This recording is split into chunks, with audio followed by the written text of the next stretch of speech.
This is KD3987. Huffer, can you read me or the base station? 10-4, our broadcast is on the air at this time. And we might point out that the crowd's getting a big kick out of one thing that's happening here at downtown Dallas at the present time, and that is we heard a big cheer go up from the direction opposite the one the President was scheduled to approach from. And here comes this elderly-looking automobile with various different paintings all over it for Honest Joe's Pawn Shop, and he's got a great big sign on the side that says JFK, and you can hear the crowd for Honest Joe's Pawn Shop tribute to JFK. And that's one interesting sidelight. The crowds are still getting bigger here in downtown Dallas. The motorcade's still not in sight. This is Bob Hufker again at Main and Ockard at downtown Dallas. And the first red lights are now visible coming far down the street, just having now turned right-hand onto Main off of Harwood. And the large police escort is now ahead of the presidential motorcade. Buses are pulled over to the side of the street, and the crowd is surging forward to close in somewhat on the leading cars. There are 5, 6, 7 motorcycles still here in front of the first cars. And the crowd at our point is surging forward. There's a big cheer going up as the President gets further down. And now the ticker tape and other confetti and such is beginning to flow from the windows all over the large buildings here and engulf the entire motorcade. Here comes the first car with Police Chief Jfk'S and Sheriff Bill Decker. And here is the President of the United States. And what a crowd, what a tremendous welcome he's getting now. We can, and there's Jackie. She's getting just as big a welcome, and the crowd is absolutely going wild. This is a friendly crowd in downtown Dallas as the President and the First Lady pass by. There is Lyndon Johnson and Lady Bird passing by in the second car behind Moore. And here come the congressmen in their automobiles. And there comes the press. They're shooting the entire crowd as they move along here. Here is KRLD's cameraman Jim Underwood along with others and more press people coming by. As we can see, the presidential limousine even further down the street. It's a tremendous welcome, not a placard in downtown Dallas. And here comes the White House press. The big chartered bus is now arriving. And more limousines. The entire motorcade is now being, as we can see the rear of it, it's the crowd's closing in behind the motorcade. And up ahead of the motorcade, far down the street towards Simmons Freeway, we can see the crowd is absolutely going wild. And there's more ticker tape falling out of the windows. There are people absolutely looking from every window here in downtown Dallas. And it was a wonderful welcome as the President and Jacqueline Kennedy passed our point at Main and Ockard.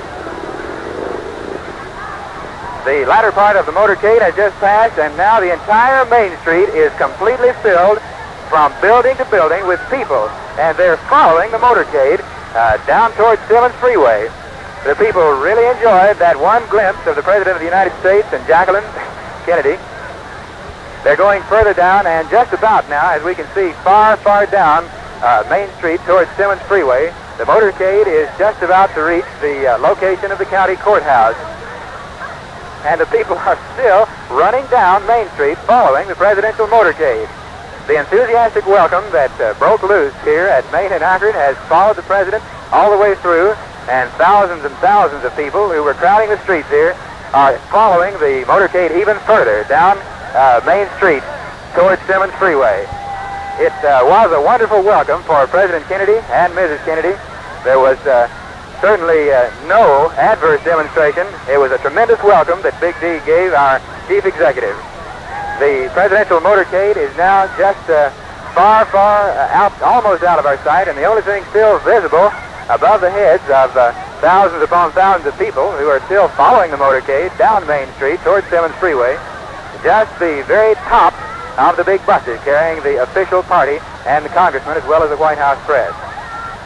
It was a tremendous welcome here in Main and Ockard and all along Main Street in downtown Dallas.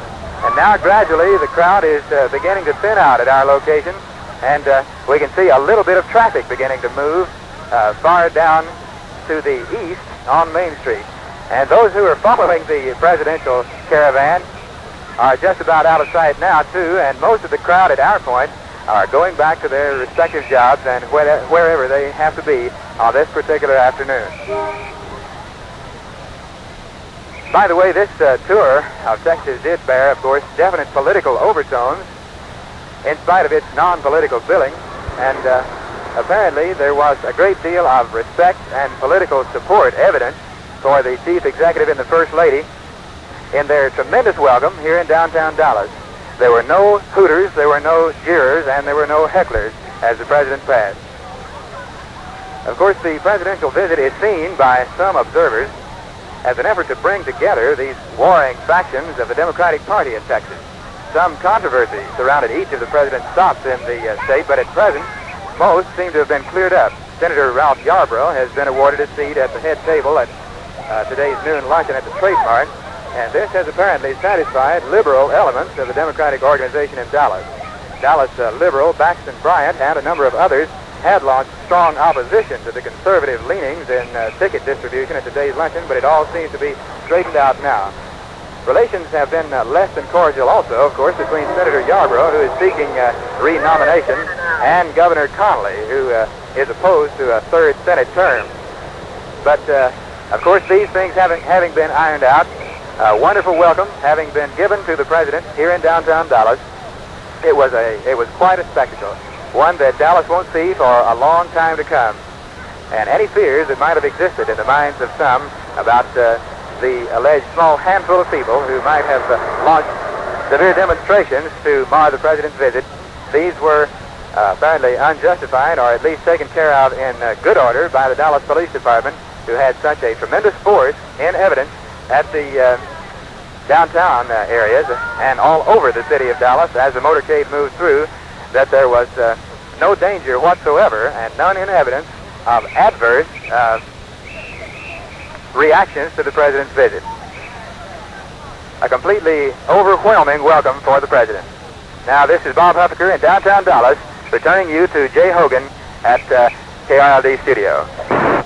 That winds up the more than 1 hour long broadcast of the arrival of the president from Fort Worth to Dallas, the motorcade downtown, which is now wending its way up Stemmons and will be at the Trade Mart in a matter of minutes. And KRLD will pick up the broadcast later in the afternoon after resuming our regular program. One note, the president telephoned his congratulations to John Nance Garner from Fort Worth today on the occasion of the former vice president's 95th birthday. The call coming as a 15-minute public ceremony in front of Garner's simple white frame house at Uvalde.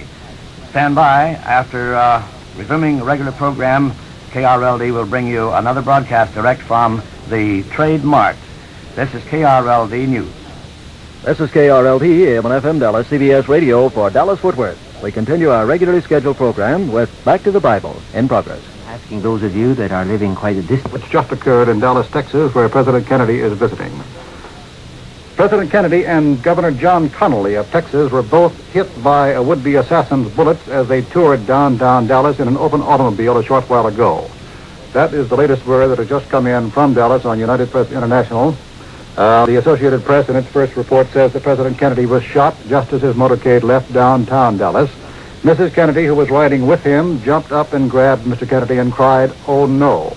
The motorcade sped on. Riding in the same car with the president for this particular motorcade was Governor and Mrs. John B. Connolly, the governor of the state of Texas. According to the last report, both the president and the governor were hit by the bullets. And now one more ad has come in. The president, his limp body cradled in the arm of his wife, was rushed to Parkland Hospital. The governor was also taken to Parkland. Clint Hill, a Secret Service agent assigned to Mrs. Kennedy, escorted the president into the hospital, and we are awaiting further word on his condition. We will repeat these details as they have come into us here in our New York news headquarters. A would-be assassin fired at the presidential automobile in Dallas a short while ago, hitting both President Kennedy and Texas Governor John Connolly. President Kennedy was cradled in his wife's arms as the car sped off to Parkland Hospital in Dallas.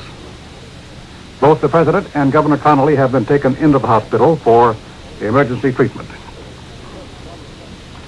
An Associated Press photographer, James Altkin, said he saw blood on the president's head.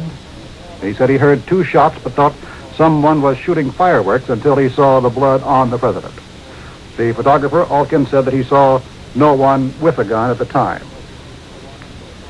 These are the details we have so far on this situation. We are awaiting further information that might come in by telephone or via the Press Association wires to our news headquarters here in New York.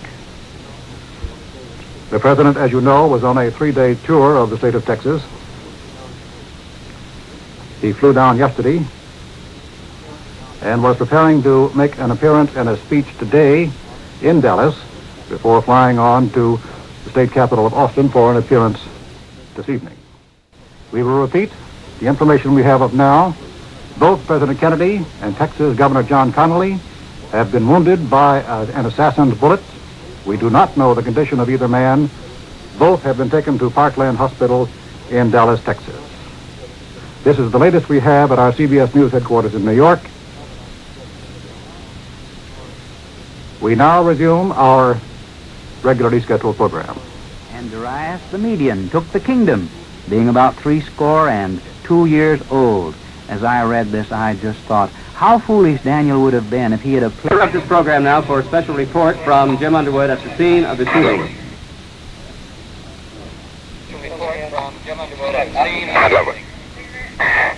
I'm now in the courthouse, Street. I was in a car 7 cars behind the president during the parade from Love Field through downtown Dallas. As the car I was in made the turn at Elm and Houston and started down for the triple underpass, I heard 3 loud shots seemingly from right over my head. There was so much confusion with people running, I thought at first that some of the spectators farther down the street toward the Elm Street underpass had been hit. I saw many of them throw themselves flat on the ground, and the police officers started blowing whistles and running for the scene. I leaped out of the car I was in the parade and ran for the scene also. Then the chase, and it actually was not a chase at the time, but the crowd started streaming through the railroad yards just past the Texas School Book Depository building. They searched through train cars and through the road yards, could find no one, and then the police officers found an 11-year-old colored boy named Eunice, that was his last name, who said that he looked up after the first shot and saw a colored man lean out of about the 4th floor window of the Texas School Book Depository building and fire 2 more shots. The police are now surrounding the area down here. Sirens are screaming. And evidently, police believe that the man who fired the shots is still in the Texas School Book Depository building at the corner of Elm and Houston in downtown. We return you now to our regular program. Man of God. So he handled the innkeeper with this same spirit. They weren't playing games. They really meant to get rid of him. And if they had their way, they were sure enough going to kill him. And so they had him thrown into a den of lions. But the angel of the Lord interfered and kept Daniel that night, and the story went, the king was upset about the...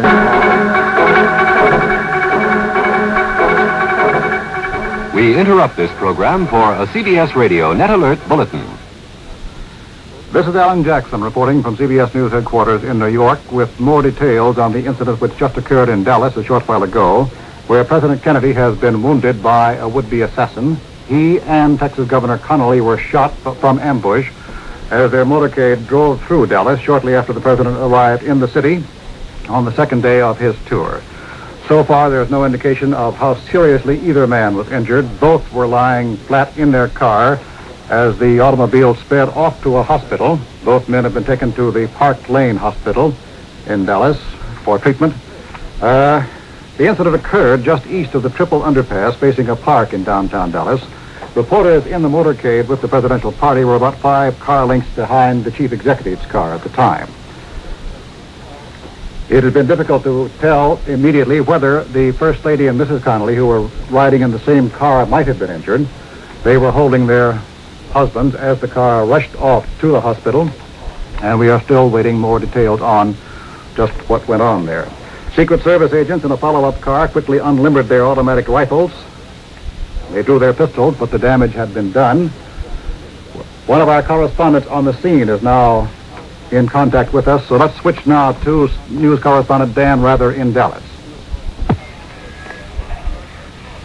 Dallas police have just confirmed that Texas Governor John Connally also was shot at the same time as President Kennedy, as the two men rode in the same car in a motorcade from downtown Dallas toward the Dallas Trade Mart, where President Kennedy was to have made a speech. Pandemonium broke out at the scene of the shooting as 3 shots emerged from somewhere in the crowd. The crowd along the route of the motorcade was 4 and 5 lines deep. At the time of the shooting, the motorcade was passing at least 3 buildings, more than 3 stories. One child, aged 7, told authorities that he saw a man lean out of the 5th floor of one of the buildings and fire the shots. Police and Secret Service agents now have that building surrounded and are going through the building in a systematic search. Still, another witness at the scene said this man was an adult, said he thought he saw a man and a woman crawling along a walkway over the motorcade route, and that this adult said it was possible that that man and woman could have fired the shots. Dallas police say they have no information on the condition of either President Kennedy or Texas Governor John Connally.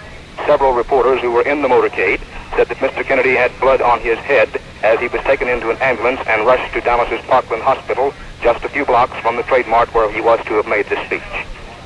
This is Dan Rather in Dallas, Texas. That's the latest from one of our team of correspondents with the presidential party in Dallas. We will be getting additional details from minute to minute as we continue here. The shooting took place at 1:45 Eastern Time. That was just about a little over 10 minutes ago.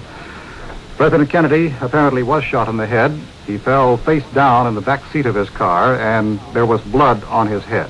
Mrs. Kennedy, riding in the car with him, shouted, "Oh no," and tried to hold up her husband's head. Riding in the same car were Governor Connally and Mrs. Connally. Governor Connally also was hit. We have no information on how seriously either man has been hurt. Connally remained half-seated, but slumped to the left when he was shot. There was blood on his face and forehead.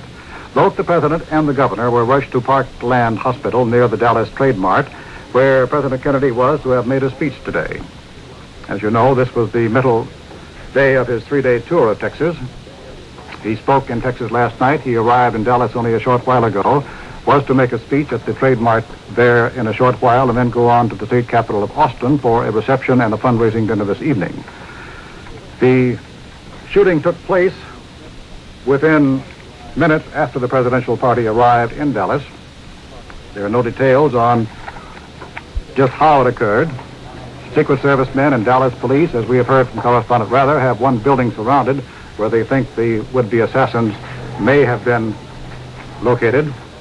Some of the Secret Service agents thought the gunfire they heard was from an automatic weapon fired to the right rear of the chief executive's car, probably from the grassy knoll to which motorcycle policemen directed their attention as they raced up the slope. And a late word, Texas Congressman Albert Thomas says he has been informed that both President Kennedy and Governor Connally are still alive after having been shot in an assassination attempt. That is the first word we have had to that effect. Congressman Thomas said he has been informed that President Kennedy and Governor Connally are both still alive after the shooting attempt a short while ago. Thomas, standing outside the corridor of the emergency room in which both the President and Connally are under treatment, said he has been told the President is still alive but is in a very critical condition. President Kennedy is in a very critical condition after the attempted assassination in Dallas, Texas, less than a quarter of an hour ago. The security police have the one building surrounded where, according to one report, the assassins may have been planning their ambush. There is one other report that a man and a woman were seen on a grassy knoll overlooking the motorcade route, and that perhaps that was the ambush spot. Details are still scarce. The situation was a turmoil, as would be understandable, immediately after the shooting took place. When the president was taken into the emergency room, a call was sent out immediately for some of the top surgical specialists in Dallas. As we mentioned a moment ago, the president was shot in the head. He fell back in his car, and blood could be seen on his head. And a call was also sent out for a Roman Catholic priest. This is a standard procedure in serious operations of this type, and is not to be taken as indicating the expected fate of the president yet. Our last report was that he and the governor are both still alive in the hospital emergency room after the shooting. The call has gone out for surgical specialists to treat the governor and the president. Congressman Jim Wright of Fort Worth says that both men were seriously wounded in the shooting, but that they are alive. Vice President Lyndon Johnson was in a car behind the president. There is no immediate indication that he was hurt. As a fact, there's no indication at all of what might have happened to Johnson, since only the president's car and its Secret Service follow-up car went to the hospital in the initial drive. Ladies and gentlemen, we interrupt CBS momentarily for a local bulletin with Joe Scott. Thank you. We're down here at the scene of the current manhunt. There must be over 24 squad cars blocking the intersection of Elm and Houston Street. Steve Perringer just returned from the building where they think they have this man surrounded, or where he shot from, and they found 4 shells on the... What floor was it on, Steve? Joe, Jerry Hill with the Dallas Police Department just leaned out a window there. It looked to me like he was on the 4th floor, and told police to call the Dallas Crime Laboratory to the scene. Apparently they found some shells there in that room here in the Texas School Book Depository building at Elm and Field Street. So other police officers currently have the scene surrounded, while still more with shotguns are searching out the building at this time. But there have been some shells found, I believe, on the 4th floor in the police crime lab, currently en route to the scene as the search continues.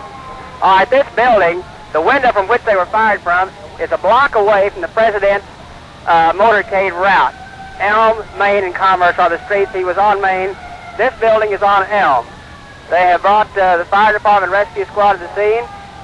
We now have several witnesses being taken to Sheriff Bill Decker's office for further questioning. A fire truck is here. They're fixing to put a ladder up to the building to continue their search at this point. So far, no one has been apprehended, but more than a score of Dallas policemen are standing with riot guns or shotguns poised on their hip, ready and looking upward. This is Joe Scott from the scene, now returning you to KRLD News. Further reports when they're available. And now to CBS.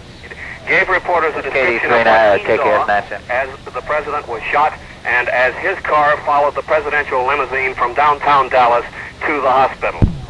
Senator Yarborough told newsmen that he heard 3 shots. He did not see where they came from, but he thought he heard 3. He said he then saw a Secret Service man beating his fist on the president's limousine. Senator Yarborough told newsmen it was too horrible to describe, but he did tell reporters that both Governor Connolly and the president were gravely injured. He said that the president appeared to have been shot in the head. Senator Yarborough, as we say, was 3 cars back from the president's car. He said his limousine followed to the hospital. He only saw the attendants at the hospital carrying the president into the hospital. Thus far, no report, as we know from here, on his exact condition. This is Nelson Denton outside Parkland Memorial Hospital in Dallas, Texas. One further report has come into our news headquarters here in New York by the Associated Press, quoting the Secret Service as saying that the president remains in the emergency room and that the governor has been moved to the general operating room of Parkland Hospital. One Secret Service man was overheard telling another that there was no need to move the president because emergency facilities are entirely adequate in the emergency room where he is located.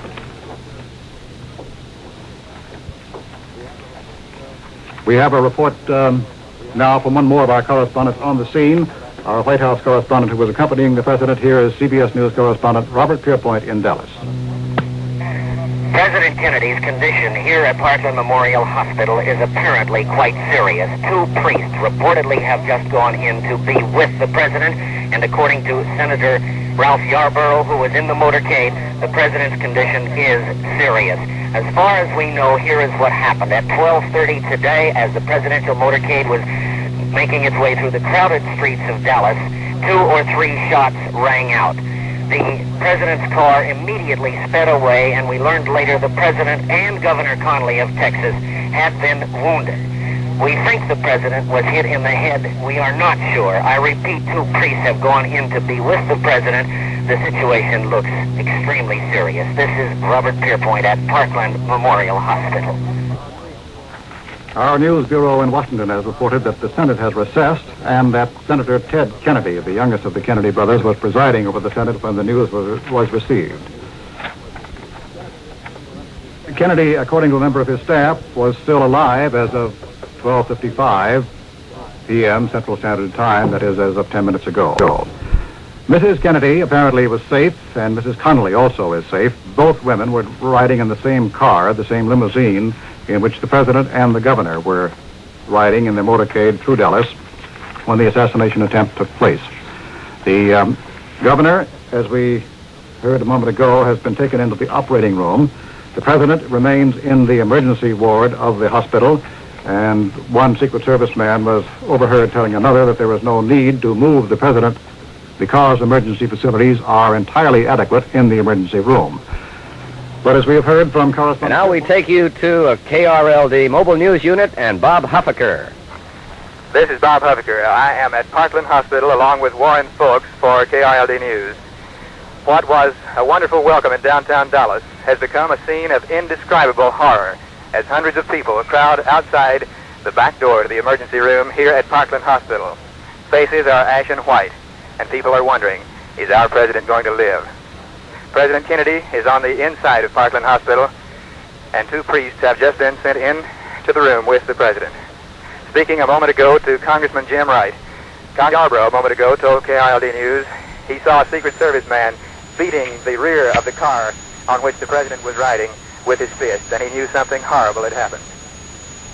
Senator Yarborough said he didn't know the extent of the injuries. No one knows those at present except those inside the hospital. And Senator Yarborough said he believed them to be very grave. At present, reporters are being held outside the back door of Parkland Hospital, waiting some announcement, some word on the condition of the president. Warren Folks has further details. All we can add at this time was that about 3.5 minutes ago, a spokesman from the hospital addressed himself to the press corps behind the hospital near the emergency exit, saying he could not elaborate on the extent of the president's injuries nor the location of those injuries, but he did say the president is alive.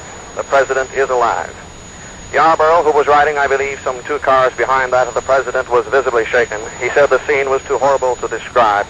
However, we must bear in mind that he himself, being an eyewitness, was very visibly disturbed and as confused here as anyone else is. We repeat, an announcement made just a short time ago, the president is alive. We are here at the scene, and we will remain here until further word is We'll keep it here for available. just a minute. This is this is KRLD News Unit at Parkland Hospital. Back now to Jay Hogan. We have standing by now Wes Wise for another facet of this tragedy. So, Wes, if you are ready, take a short pause and go ahead.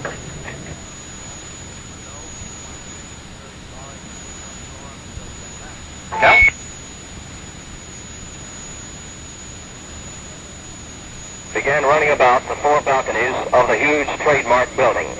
Up until a few moments ago, perhaps no more than 50 or 60 people in the huge crowd of some 3,000 knew what had happened.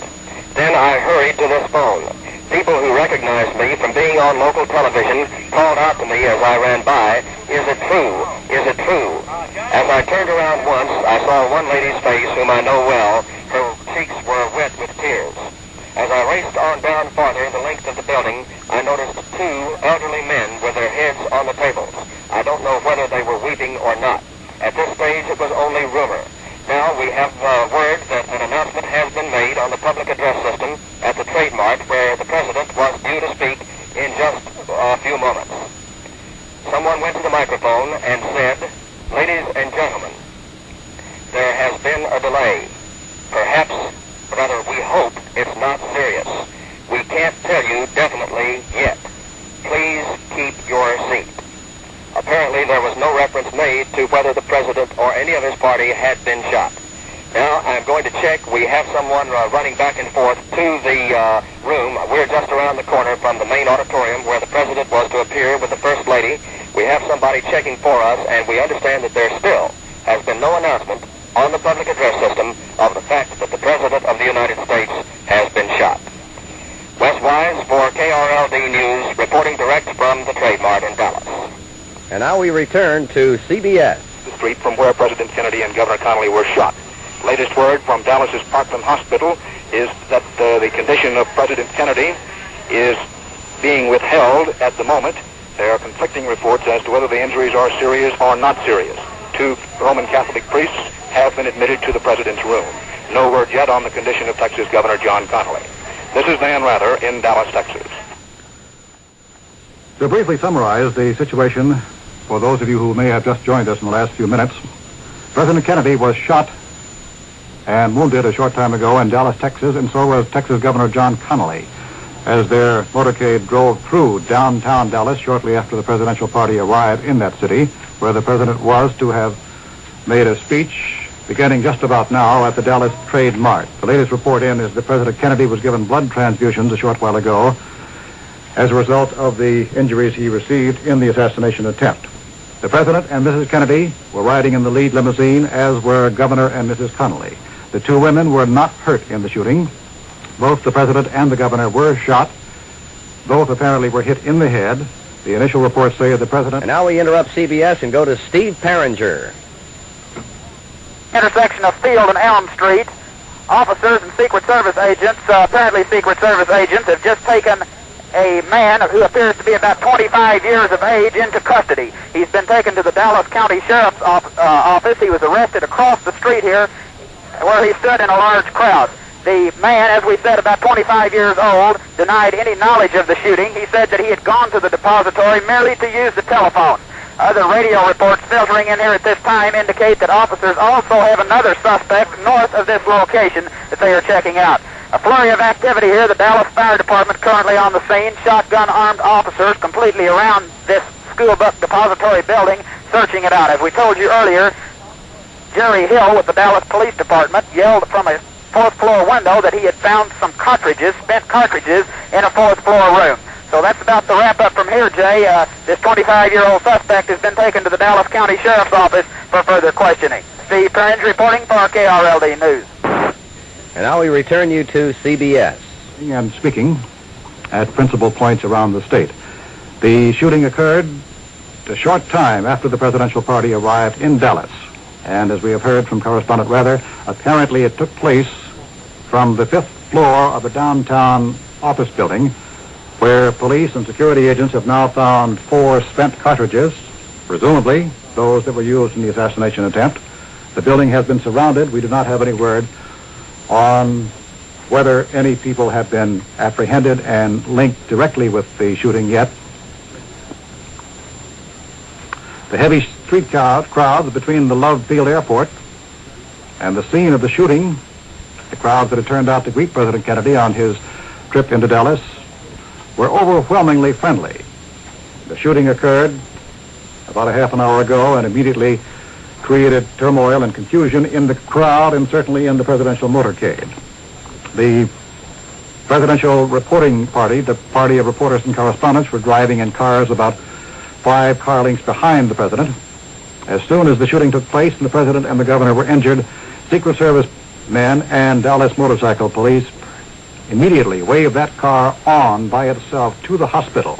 And in the resulting confusion and the crowds, the motorcade itself was strung out for some distance, and it took anywhere from 15 to 30 minutes before all of the White House party finally arrived at the hospital. Let's hear now more from the scene as we switch again to Dallas and CBS News correspondent Robert Pierpoint.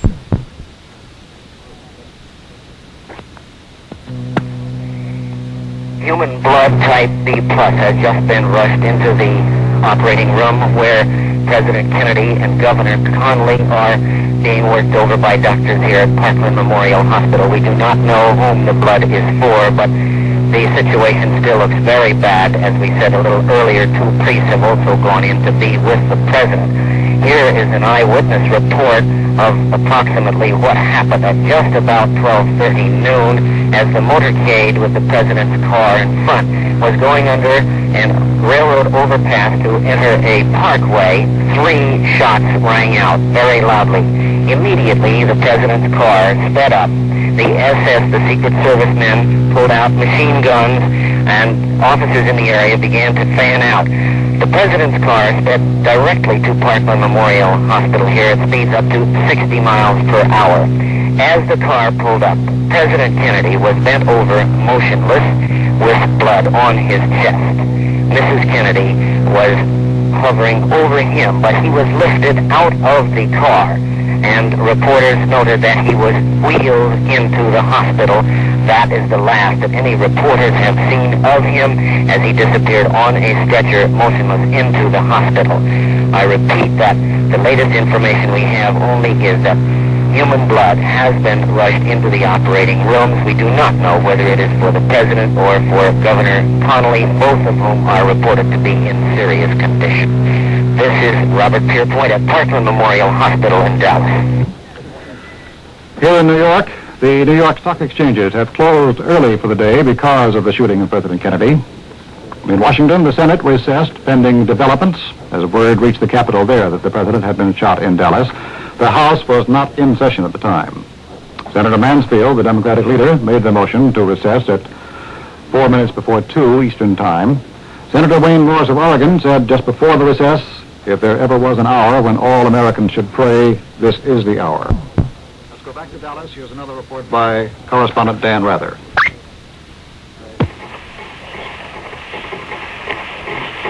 The Dallas County Sheriff's Office reports it has arrested a 25-year-old suspect, a man suspected of possibly being connected with the shooting of President John Kennedy and Texas Governor John Connolly.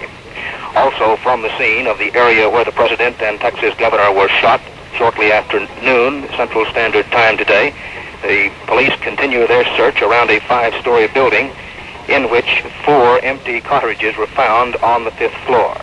Another report from the scene of the shooting seems to confirm that 1 Secret Service agent was killed at the same time President Kennedy and Governor Connolly were shot. This is Dan Rather in Dallas, Texas. We are gathering details on a tragic story that has occurred in today's American history, where the President of the United States and the Governor of the state of Texas have been shot and seriously wounded, apparently, in an assassination attempt in downtown Dallas. There is an unconfirmed report that Vice President Lyndon Johnson had been wounded slightly.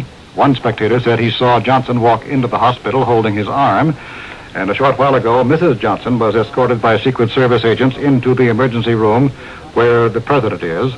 Police say they do not know whether the vice president was in that room at the time. But now we have this latest report, an unconfirmed one, that the Vice President Johnson was wounded slightly. Let's switch now for news from the nation's capital as we switch to news correspondent Wells Church on Capitol Hill. Well, of course, Washington was probably hardest hit by this startling news. And oddly enough, by coincidence, the president's brother, Senator Ted Kennedy, was the presiding officer of the Senate when they learned of the shooting. Actually, he was calmly signing his name to a series of group photographs for visitors when an aide came running in with the word from Dallas. Well, most of the senators looked up, of course, obviously angry at the interruption, and the aide ran to Kennedy's chair. The senator threw down his pen, and the pictures scattered all over as he ran for the door. And the same aide ran from senator to senator telling them the news. They'd just been discussing the proposed extension of aid to rural libraries. Minority Leader Dirksen put his hand to his heart. Senator Wayne Morris of Oregon, who had been leading the discussion, well, he walked a few steps and he stopped and he turned, and then he ran straight for a side door. Others in the chamber at the time included Senator Mansfield. And now we interrupt CBS to take you to Bob Huffaker in a KRLD mobile news unit. We're speaking once again from Dallas Parkland Hospital, where the scene is one of disbelief. The crowd is growing as spectators who have just learned of the horrible thing that has happened are sifting in from the street, walking in.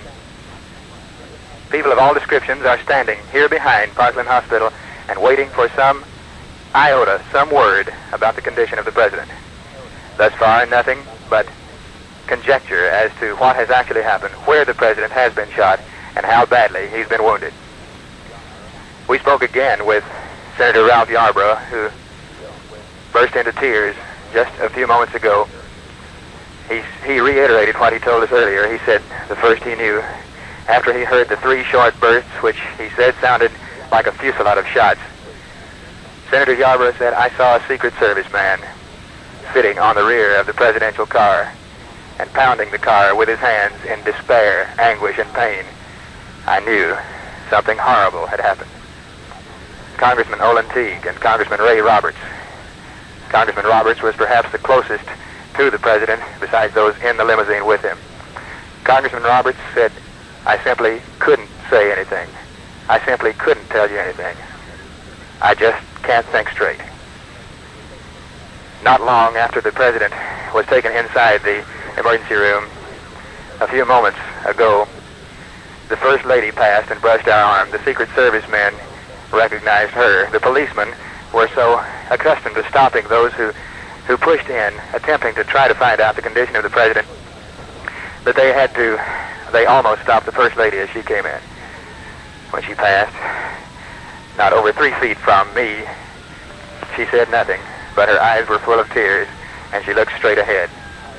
The First Lady is in the emergency room with the president, and the crowd outside is quiet and waiting for some word of the condition of the president. This is Bob Huffaker at Parkland Hospital for KRLD. Many of the senators came rushing here to the Senate radio gallery, expecting to find later news here than they might even on that wire. Senator Curtis, for example, rushed in. Actually, his face was flushed. He was chomping on a cigar, and of course, we weren't able to tell them any more than you, the audience, have already heard. CBS newsman David Schumacher was in the gallery at the time that Senator Kennedy was told of the difficulty in Dallas. Were there any other impressions you got? Oh, I'm sorry. Did you leave? We had to send him away. We're trying to have Dave. Ladies and gentlemen, the President of the United States is dead. John F. Kennedy has died of the wounds received in an assassination in Dallas less than an hour ago. We repeat, it has just been announced that President Kennedy is dead.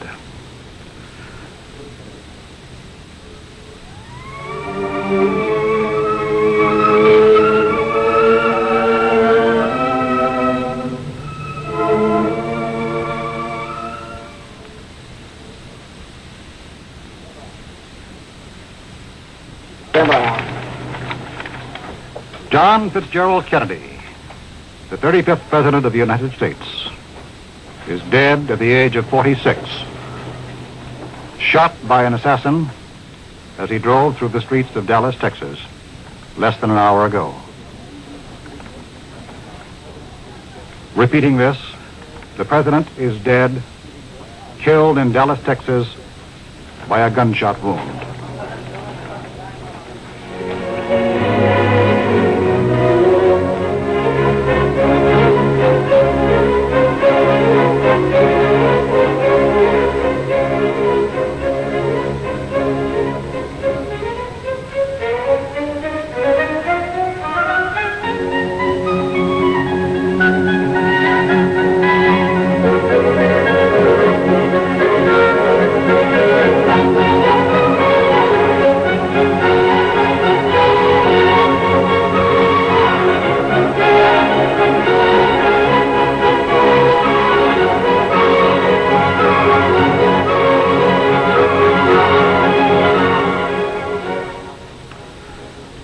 We repeat our announcement that the President of the United States, John Fitzgerald Kennedy, is dead in Dallas, Texas, of an assassin's bullets. He was shot, and Governor Tom Connolly of the state of Texas was shot as they rode in a motorcade through the streets of Dallas less than an hour ago. Governor Connolly is in serious condition. President John Kennedy is dead. the 35th President of the United States, he was 46 years old. According to the Constitution, Vice President Lyndon Johnson will now succeed Mr. Kennedy in office. And now we take you to Parkland Hospital and Bob Huffaker. We're at Parkland Hospital where the horrible announcement has just come that our president is dead. No one wants to say anything on an occasion like this, but someone must have something to say. We have here with us Fort Worth Congressman Jim Wright. Mr. Wright, do you have something to say? We have just learned that our president is dead. This is a sad day, a day of grief, a day of shame for this land. That anyone would hate, that anyone would seek to kill the President of the United States. We must strive anew to rebuild our faith and our hope. May merciful God console his loved ones and his family. May that same God bless this land, that from this moment of such deep grief, we may rebuild in faith and not in fear, and love and not in hate. I know the nation mourns and will deeply mourn, those of us who were with him today when he was so alive, so buoyant, so outgoing, exposing himself to the public, will never forget this experience and will always remember him as the president who went to the people, not fearing to expose himself, his person, his safety, his own repose, to his land and his people. It is tragic that in this free land anyone would so learn to hate in his heart that he would seek to take violently into his hands this kind of an act. But it has been done. There is still in this land the fiber to rebuild on a basis of respect for duly constituted authority, and we must do it. We must not panic. God bless you, Congressman Wright. Still here at Parkland Hospital, even though the announcement has been made to newsmen, some people are still unaware what has happened. And momentarily, people will rush up to us. When Congressman Wright began to cry a short while ago, people began to rush over to our mobile news unit and say, what has happened? What has happened? How is the president? We had to say what had happened. People are standing outside this emergency entrance to Parkland Hospital and weeping bitterly. Senator Ralph Yarborough, Congressman Ray Roberts. We can see Congressman Olin Teague of the 6th District. All are crying. None can express what they feel. The only question that remains in most of their minds, all they can say now, is how is John? They mean, of course, Governor John Connally. The latest word on the condition of Governor Connally, although no firm report has yet been made, the word is that Governor Connally was shot in the right upper chest. This is only rumor at this time and has not yet been confirmed. Still, the crowd awaits further news. The crowd waits with disbelief in their eyes. People are crying all around us. Newsmen who see death every day are crying. Congressmen, senators who love the president. A scene of indescribable sadness and horror at the emergency entrance of Dallas Parkland Hospital. This is Bob Huffaker for KRLD News.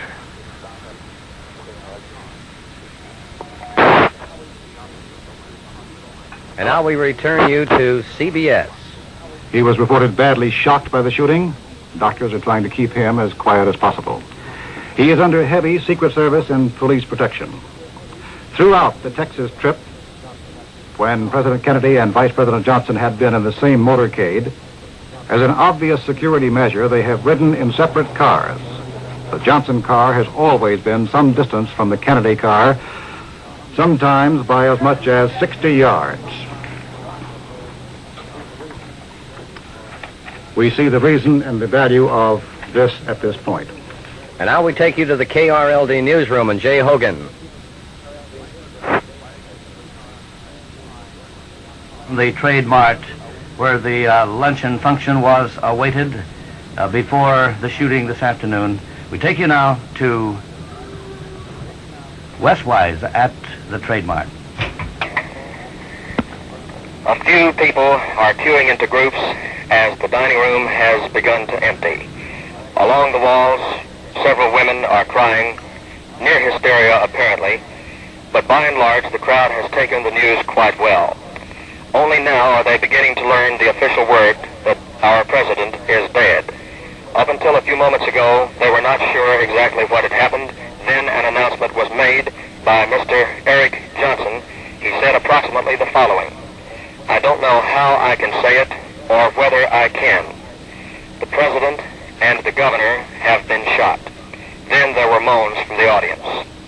"I have nothing but scant reports. As soon as I have anything definite, I'll tell you." Dr. Luther Holcomb, who was driving 4 cars back from the president's automobile, is the executive secretary of the Greater Dallas Council of Churches. He said a prayer here, which many people remarked on at the Trade Mart who were still on hand. We have Dr. Holcomb here with us. Dr. Holcomb, if you will, please first recreate as closely as you can what you said in prayer to the crowd there in the Trade Mart. Wes, I believe that most of the radio audience would be very much like those present at the Trade Mart. And with your permission, I believe I would just like to lead all of us in prayer. Oh God, this is a time of mourning for Dallas. We are stunned. We are speechless. We do not know how to phrase our prayer. But we come with the cry from our hearts to hear our prayer. We need thy strength. We do pray for the family of the President of the United States, for people around the world who have looked to our country and looked to him for leadership.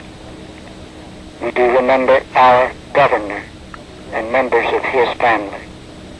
Now, O God, help us to be calm. Grant to us the peace that passeth all understanding. Amen.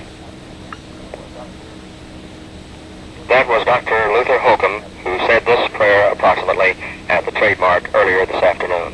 Further words from here would be superfluous. Wes Wise reporting from the Trade Mart in Dallas. And now, ladies and gentlemen, as we have been doing all afternoon, we will switch you to CBS Radio. The first report that we've had on one of the wire services that the president has died. This means, of course, that Vice President Lyndon Johnson has become the president automatically under American law. The president and his party had just arrived in Dallas just about an hour ago. The president was on a 3-day trip to Texas, part of it for politics. This was the second day of the trip, and he had flown into Dallas and was due to be speaking at this moment at the Dallas Trade Mart, where he had an important speech which had been released a short time before by the White House, and which in fact had been quoted and in fact published in afternoon newspapers and quoted on afternoon broadcast. The president who went to Dallas to deliver that speech did not deliver the speech, and he is dead instead. killed by an assassin, and we have had one report that Dallas police have picked up a 24-year-old suspect as the possible killer. That report came from Dan Rather in Dallas. The suspect was identified as being 25 years old, and we haven't heard anything more on that for about 15 minutes. The original report was that police had surrounded a 5-floor office building in downtown Dallas, and that they had found 4 empty cartridges on the 5th floor of that building. It seems almost certain that the assassin must have used a rifle with a telescopic sight in order to zero in so accurately on the president and Governor Connolly. But we don't know who he is. There's no further report on who the suspect is or even the reason. And of course, speculation on his reasons for killing the president and trying to kill Governor Connolly would be idle at this point. We did have one other report that a Secret Service agent had been killed. We don't have the name of the agent so far. We understand now that a casket for the president's body is being brought into Parkland Hospital in Dallas. It all happened very quickly. It all happened inside an hour. The president and Governor Connolly riding together with their wives through downtown Dallas on their way to the Dallas Trade Fair. About 4 shots rang out. Eyewitnesses mentioned hearing 2 or 3 shots. The president slumped forward with blood on his head, blood on his chest. The governor also slumped forward. The governor is not reported seriously injured. Bill Stinson, an assistant to Governor Connolly, says he talked to the governor in the hospital operating room, and Connolly was shot just below the shoulder blade in the back. And now we're going to switch again to Dallas, this time to Nelson Benton.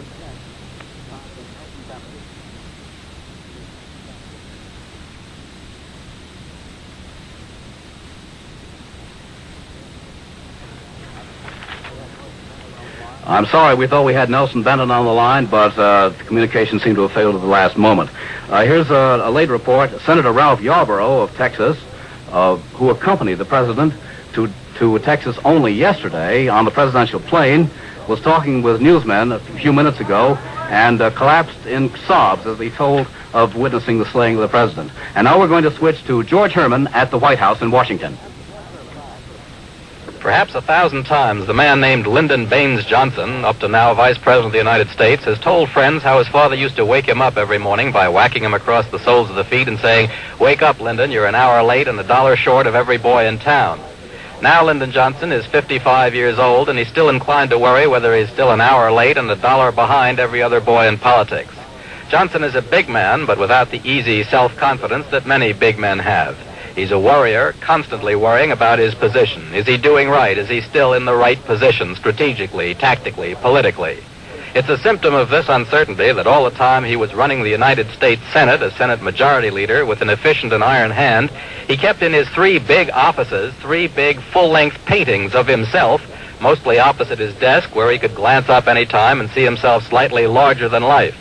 Johnson is a conscientious man. He ran the Senate with rigid control, but let everybody have his say. Let everybody argue for his point of view on the floor of the Senate, and seldom, if ever, shut off debate or parliamentary maneuverings without consulting all hands. He ran things in the Senate, but he ran them without riding roughshod over the opposition, except in the usual way, rounding up the votes and beating them decisively in the vote. Lyndon Johnson has often been accused by liberals of being the Southern conservative in President Kennedy's official family. But he came to Washington as a strong New Dealer, so strong a supporter of Franklin D. Roosevelt that the president brought him here in his official yacht, and Johnson and Roosevelt consulted constantly on ways and means of getting Roosevelt's legislation through the Congress. Only more recently has he come to be considered as a conservative, mostly by those liberals who wanted a stronger civil rights bill passed than Johnson thought could pass the Senate. Johnson is the kind of man who sees no sense whatsoever in fighting for a bill when you cannot muster the votes for it. He thinks it's just plain idiocy to make a stand for the record, to make an issue, when you don't have actually the votes that can be counted to put the bill through. And so, for this reason, he has very often been considered as a conservative, more conservative than he actually is.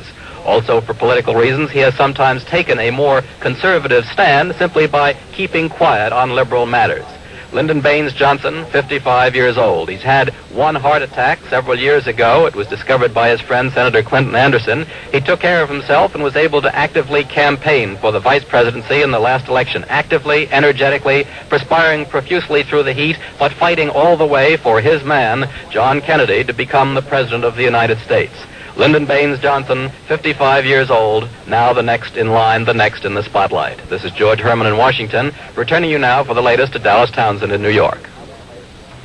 Well, the latest we have here, George, simply is that the president is dead. He died 41 minutes ago at 2 p.m. New York time, 1 p.m. Central Standard Time in Dallas, Texas. Just a few minutes, about half an hour after he had been shot, mortally wounded, by an assassin who must have used a rifle with a telescopic sight to attack both him and Governor Connolly. Eyewitnesses say that 3, possibly 4 shots rang out. The president slumped forward in his limousine. The car was rushed to Parkland Hospital, but it was too late. The latest we have from the Associated Press is that Mr. Kennedy lived about an hour. I think it was a bit less than that. Lived about an hour after a sniper cut him down as his limousine left downtown Dallas. And the mantle of the presidency has now automatically fallen on the vice president. Police in Dallas have found a foreign-made rifle. Sheriff's officers are questioning a young man picked up at the scene. This must be the 25-year-old suspect mentioned a few moments ago by correspondent Dan Rather, who is in Dallas. The name of the man has not been made public, nor has the name of the Secret Service officer who apparently was shot and killed at the same time that the fatal attack was made on President Kennedy. Lyndon Johnson, although he has not yet taken the oath of office, is now, at the age of 55 years old, the 37th President of the United States. Dallas, I think we might emphasize here that the Vice President was not injured in the shooting today. There had been one report earlier that he might have been injured slightly, that he had entered the hospital holding his arm. Vice President Johnson's wife, after a quick check on conditions in the hospital, said that her husband was unharmed. He was not shot. And again, we note that throughout this Texas trip, when the President Kennedy and Vice President Johnson had been in the same motorcade, as an obvious security measure, they have ridden in separate cars. The Johnson car has always been some distance from the Kennedy car, sometimes by as much as 60 yards. Incidentally, to remind our listeners and our stations along the network, the CBS Radio Network will program continuously on the story of the death of President John Kennedy and subsequent developments until further notice. We are continuing to get details and more information from Dallas, the scene of the shooting, and reaction is beginning to pour in from all parts of the world. We've already had a cable from some of our overseas correspondents. Dan Shore cables from Bonn that the new Chancellor of West Germany, Erhard, who had been scheduled to fly to Washington Sunday to confer with the President, is automatically canceling his visit, even though he had not at the time received official notification of the President's death. Alan, one of the many ironies in this situation is that the assassination of President Kennedy occurred at a time when there were rumors, and former Vice President Nixon mentioned them, that the President might decide not to have Vice President Johnson run with him on the ticket in 1964. And now we're getting more information from the scene of the area, and for that we're going to switch to the radio network pool at the Dallas Trade Mart.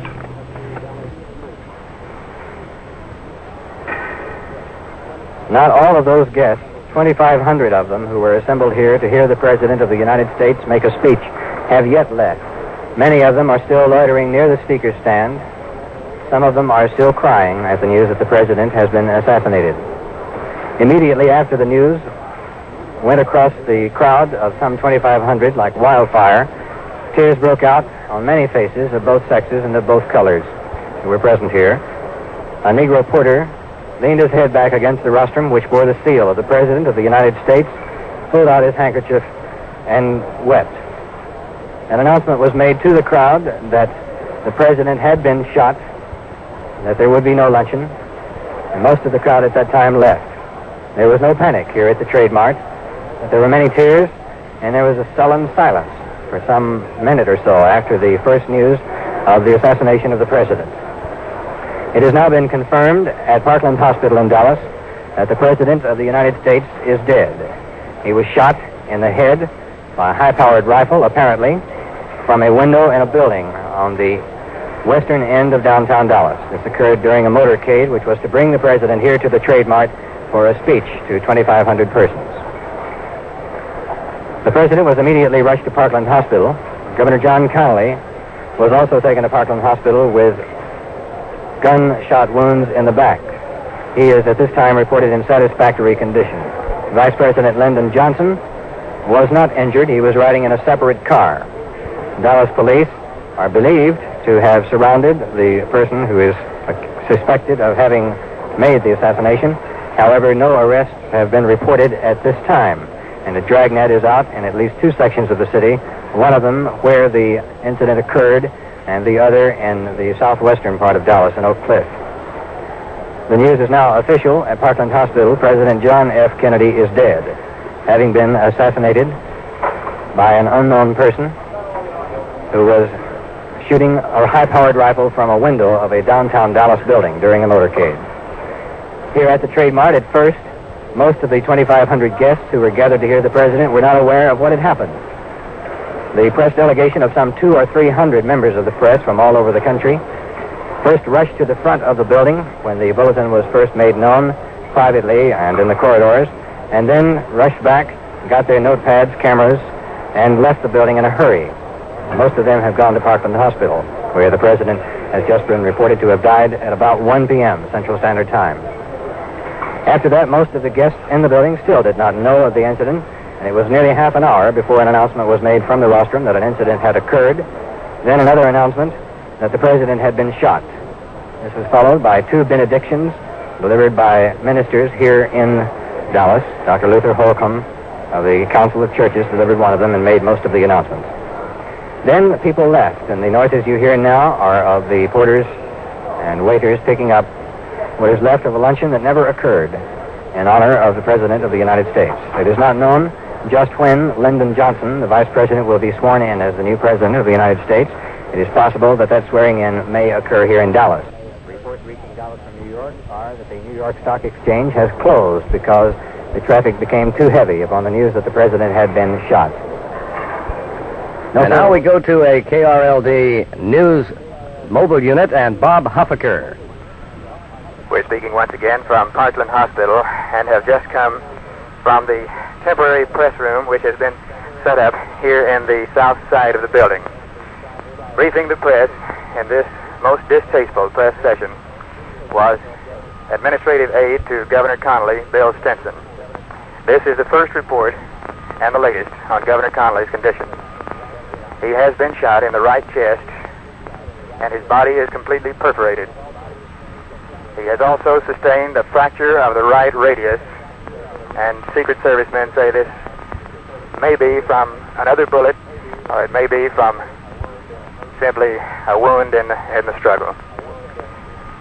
Bill Stinson, the administrative aide who was carrying on the briefing session of the press, said that when the governor was first brought into the emergency room, he quickly asked the governor, "How bad are you?" The governor said he thought he had been hit from the back. Stinson, the only official word thus far on the condition of Governor Connolly, has described his condition as very serious, but there is great hope. He goes on to say that the governor's pulse is normal, his blood is good, and he says, quoting the doctors, that vital signs which are known to indicate conditions are good. He says the governor's color is good. Governor Connolly is at present undergoing surgery. He has already undergone numerous x-rays which are now being developed.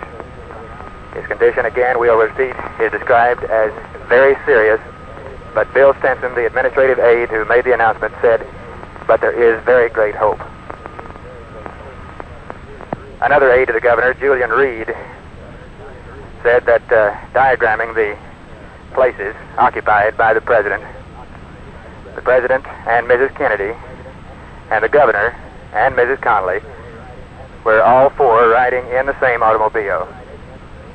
Both Mrs. Connolly and Mrs. Kennedy are uninjured. Both are all right. Governor Connolly, we will repeat, suffered a wound in the upper right chest. His condition is said to be very serious, but with very great hope. Malcolm Kildoff, the acting press secretary on this particular tour for Dallas, has been briefing the press as the situation progresses on what is happening, just as he has briefed the press on many occasions throughout his career. Just a few moments ago, as we walked from the press room, and most of the press has now broken and left the press room, Malcolm Kildoff, the acting press secretary, said, "This is one briefing I never thought I'd give." There's no further word at this time than that we have given you. And the atmosphere here at Parkland Hospital is, we repeat, one of extreme horror and disbelief. This is Bob Huffaker now, reporting for KRLD News and returning you to the studio.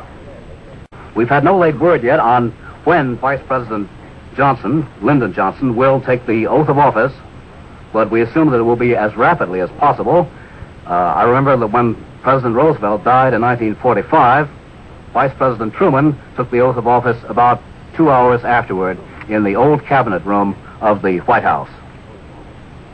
But regardless of when he takes the oath of office, Lyndon Johnson is now the 36th President of the United States.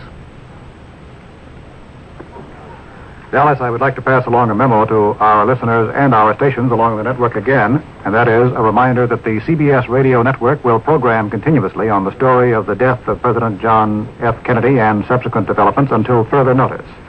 We will be back with more details in just a moment. We will take 5-second pause now for station identification. This is KRLD, AM and FM in Dallas. This is Alan Jackson at CBS News headquarters in New York, where we are bringing you the details of the assassination today of the President of the United States, John Kennedy. President Kennedy was assassinated in Dallas, Texas, killed by a bullet in the head while riding in an open car through the streets of Dallas. His wife was in the same car but was not hit. She cradled the President in her arms as he was carried to a hospital where he died. Vice President Lyndon Johnson was in the same motorcade and was immediately surrounded by Secret Service men until he could take the oath of office as President. We have no word on when that will be, but it will be shortly, later this afternoon. Governor John Connally of Texas, sitting beside the President in the automobile, was also hit by the assassin's bullet. He was wounded in the back, but we are told it is not critical. Johnson was in the Parkland Hospital when President Kennedy died. The Vice President was in the same motorcade as it sped through crowds in the downtown streets, but he was some distance back and was not harmed. And as we have noted earlier, this was a deliberate separation between the President and the Vice President for security reasons, and the precaution paid off today. Mrs. Kennedy and Mrs. Connally were both in the same famous bubble-top limousine with their husbands. Today, the limousine's protective glass shield was down. Neither woman was hurt in the assassination. Mrs. Kennedy screamed as her husband fell over on the back seat. She held his head in her arms. The car was splattered with blood. The last rites of the Roman Catholic Church were administered to the 46-year-old president at Parkland Hospital. The identity of the assassin, or assassins, has not been immediately announced, but sheriff officers have taken a young man of 25 into custody and are questioning him behind closed doors. One Dallas television reporter said he saw a rifle being withdrawn from a window on the 5th or 6th floor of an office building shortly after the gunfire. The president was shot at 1:25 Eastern Time, according to this report, and he died approximately 35 minutes later at 2 o'clock, just 1 hour ago. As always, the president was surrounded by Secret Service men and had an escort of Dallas motorcycle police. But, as we have said, the protective bubble top of the car was down today, and so sudden and treacherous was the attack that Kennedy and Connally were cut down before his guards could stop the attack. A man named Charles Bream of Dallas was standing in the big crowd at curbside about 15 feet away as the president's car approached, and Bream said he was waving, and the first shot hit him, and that awful look crossed his face. Exactly 2 weeks ago today, President Kennedy had observed the 3rd anniversary of his election victory over Richard Nixon in the 1960 elections. The president was conscious as he arrived at the hospital. Father Huber from Holy Trinity Roman Catholic Church was called in and administered the last rites of the church. The president died just an hour ago. He had spoken only this morning at a breakfast given by the Fort Worth Chamber of Commerce.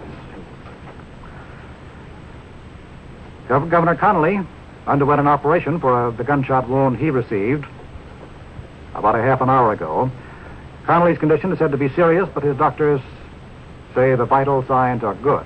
That Connolly has a good pulse, and his respiration is satisfactory, and his recovery at the moment is expected.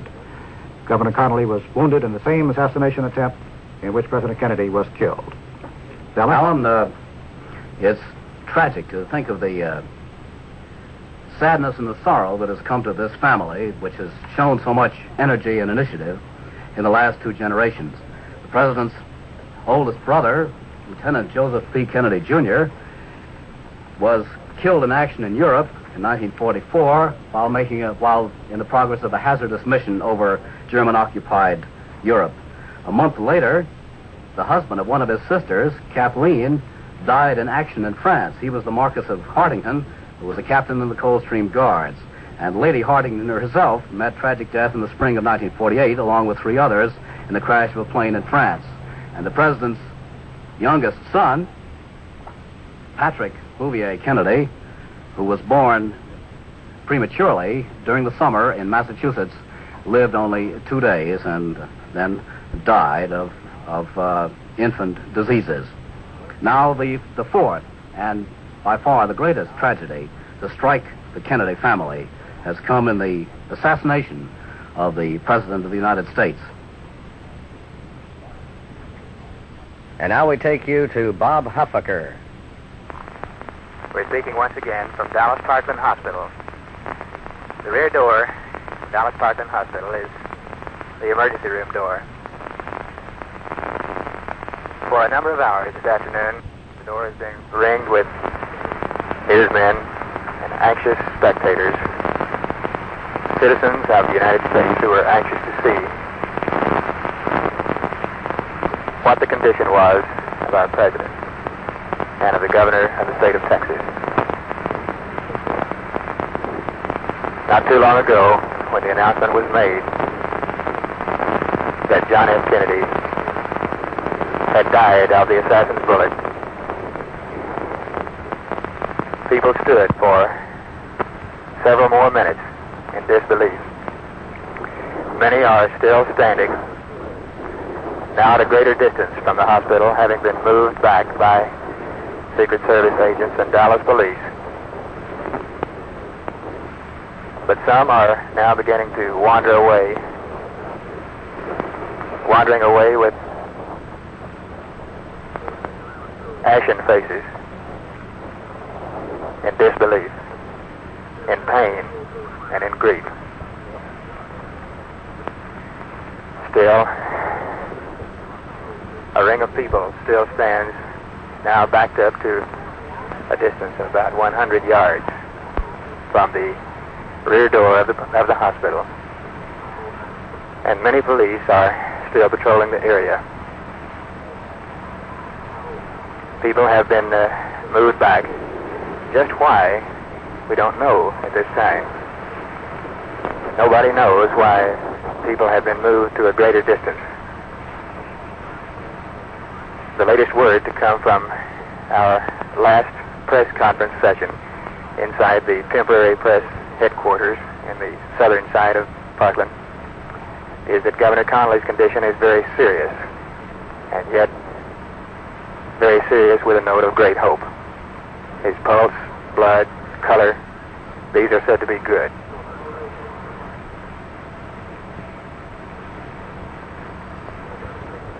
There are still a number of congressmen seated in cars and in some of the buses that were brought immediately to the hospital. None are saying very much at all. Few can find the words to describe what they feel at this time. Most of them say, there's nothing.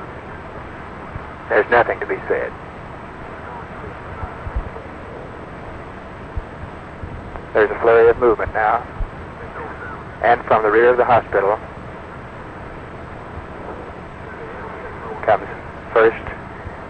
lead police car and 2 following motorcycles.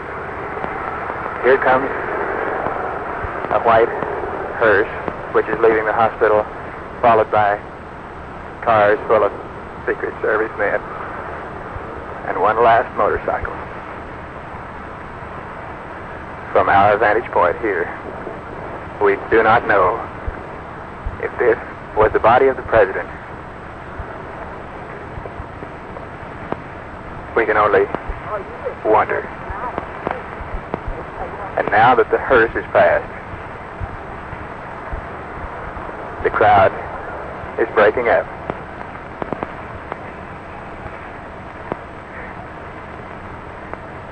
And people are wandering away.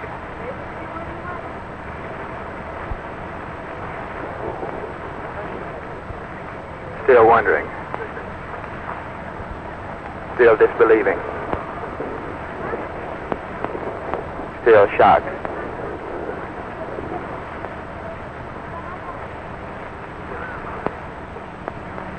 There are people weeping. There are people in dead silence. But this is one of the quietest crowds that will ever assemble.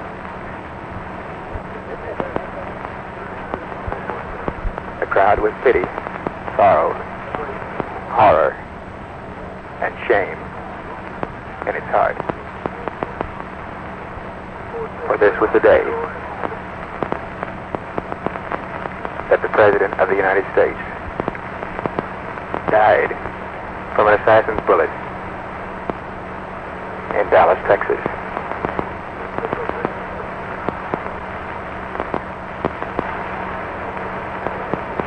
There's nothing left to be said.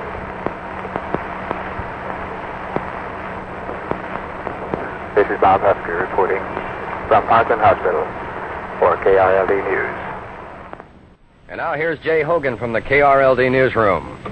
In the public interest, this broadcast, requested by the telephone company, represented by a spokesman and official, Mr. Will Rogers, appealing to the public, appealing to the concerned public, but not to telephone Parkland Hospital. Please do not telephone Parkland Hospital. All the trunk lines are jammed, and it's interfering with necessary communications with Parkland Hospital. Public of Dallas, please do not call Parkland Hospital except in case of extreme emergency. This request, broadcast by KRLD from the telephone company. Assassination. Lodge is in San Francisco. He said, I was very fond of him and knew him intimately. We served in Congress together and knew each other before that in Massachusetts. Lately, he said, we have been particularly close because he not followed, but guided America's foreign policy. He took a keen personal interest in it and gave it a great deal of personal time. Lodge had paused in San Francisco on his way from a high-level policy conference on South Vietnam in Honolulu. He had planned to meet with Mr. Kennedy Sunday morning, but he says now that he will leave tomorrow morning for Washington and report to Averell Harriman, the Assistant Secretary of State.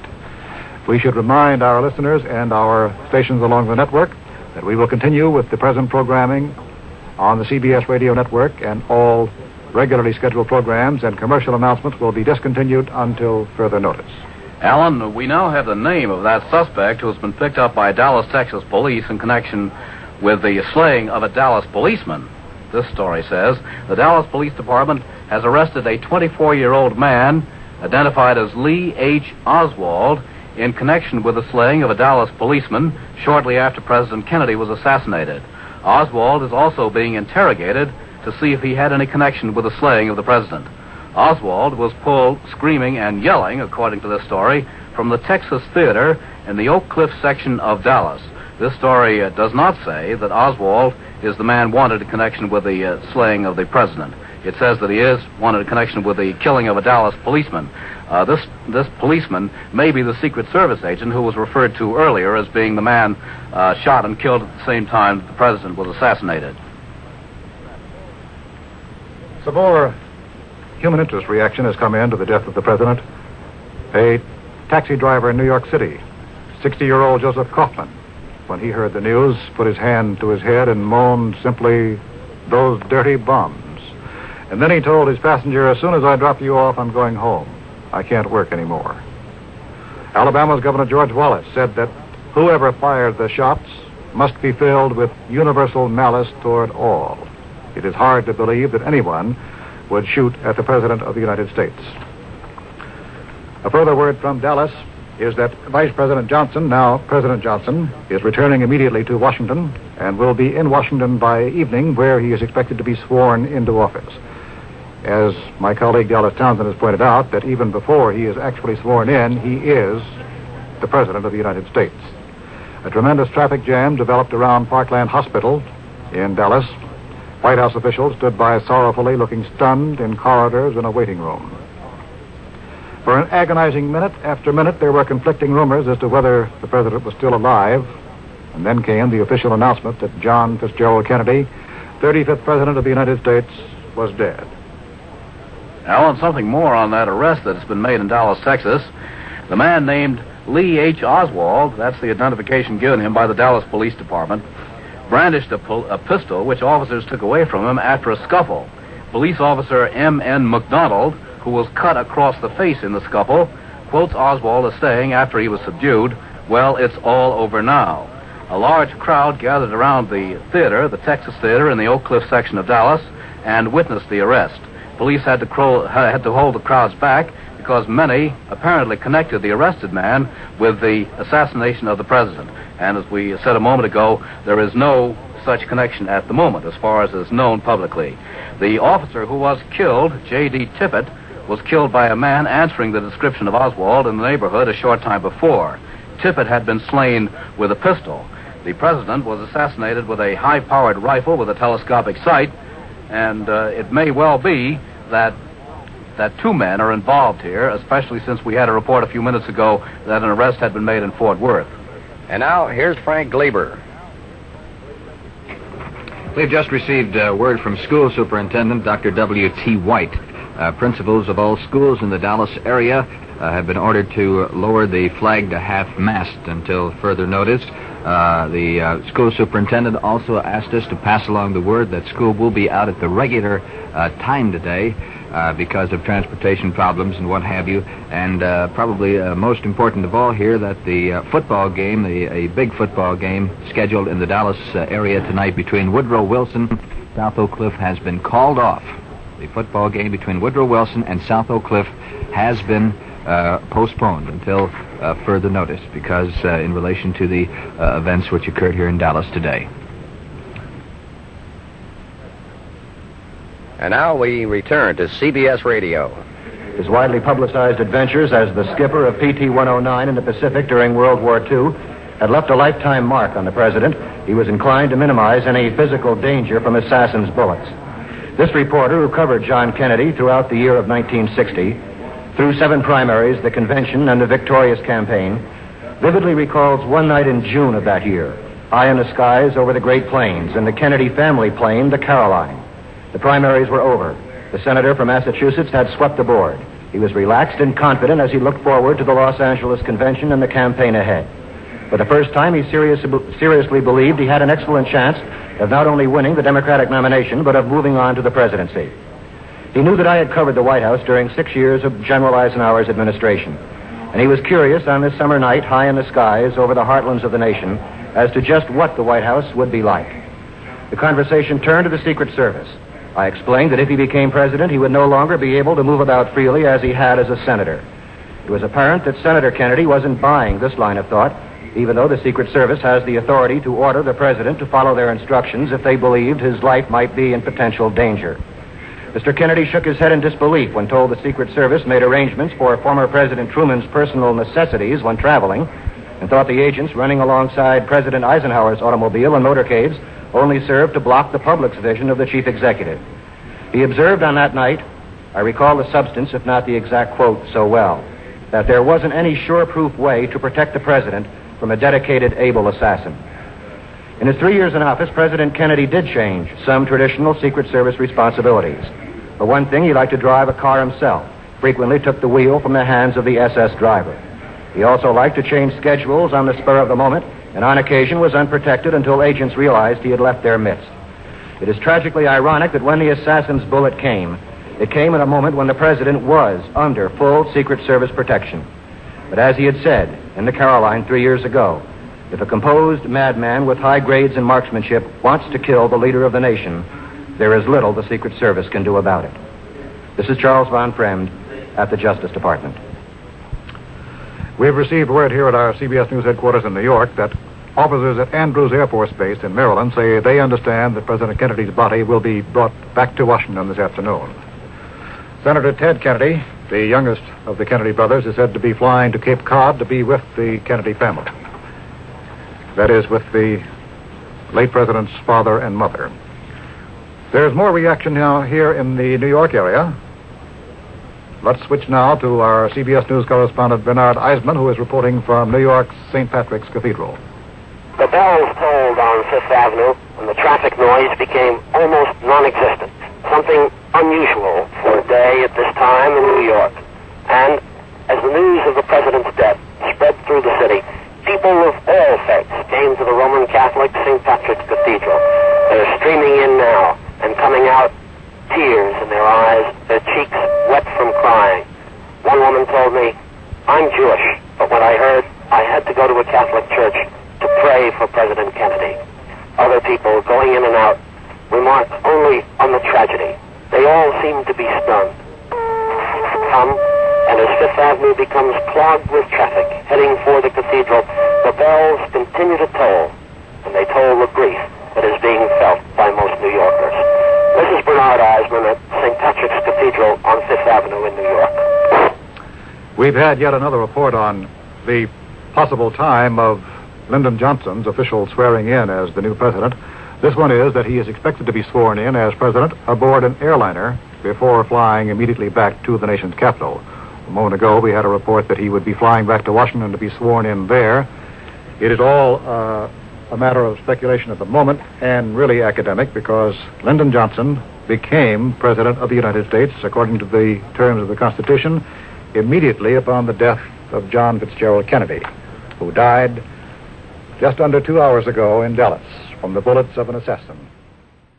And now we take you to the KRLD newsroom and Jay Hogan. Just this moment we have received a report and will receive further details on it from San Antonio. For that report now, we take you to John Woody at radio station KBAT in San Antonio. We just talked with a Mr. George Christian of the Administrative Office of the Press Secretary in Governor Connolly's office in Austin, and he issued this report. He is still in the operating room. They have opened his chest. He's got a number of broken ribs and a bruised lung caused by the blast. His lung was collapsed, but it has now been reinflated, and there's no serious artery damage to his heart. His pulse and blood pressure are still all right. That's the latest I have on him. That was Mr. George Christian, the administrative assistant to the press secretary in Governor John Connolly's office in Austin. This is John Woody, KBAT Radio, San Antonio. This is KRLD News. Now back to CBS. In his suite at 122 Bowdoin Street in Boston, right near the Massachusetts State Capitol. That's an apartment which the Kennedy family still retained, and which the president always used for his legal voting address. At that time, the president was considered quite likely to announce for the Democratic presidential nomination, but he hadn't actually done it, and a lot of people felt he had very little chance of getting it. But I remember being struck at the time by feeling that he was at least going to put into the attempt everything that he possibly had, and as it turned out, he did get it. Mm-hmm. We're getting still more reports and more reactions, and we've had another one of our correspondents in the Washington staff check in with us, so let's hear now from Paul Niven at Robert Kennedy's home in Washington. At the time of the president's assassination, Attorney General Robert Kennedy was lunching at his home here with Robert Morgenthau, last year's unsuccessful Democratic gubernatorial candidate in New York State.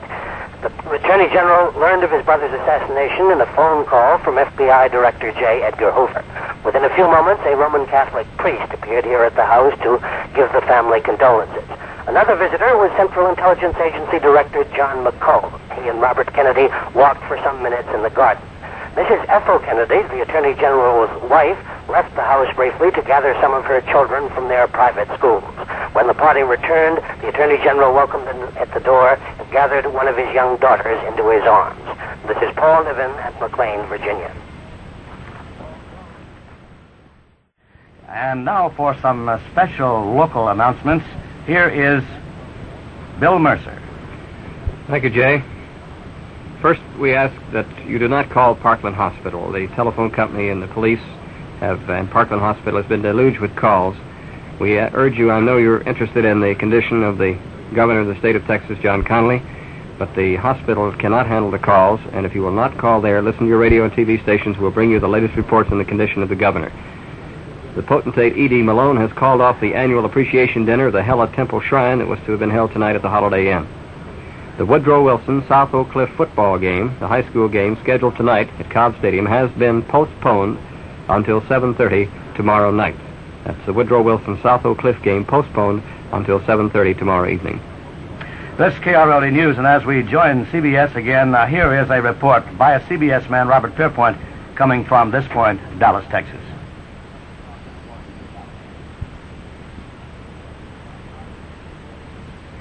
President's right, Mrs. Kennedy, the bereaved widow, stood on the president's left as the ceremony was held.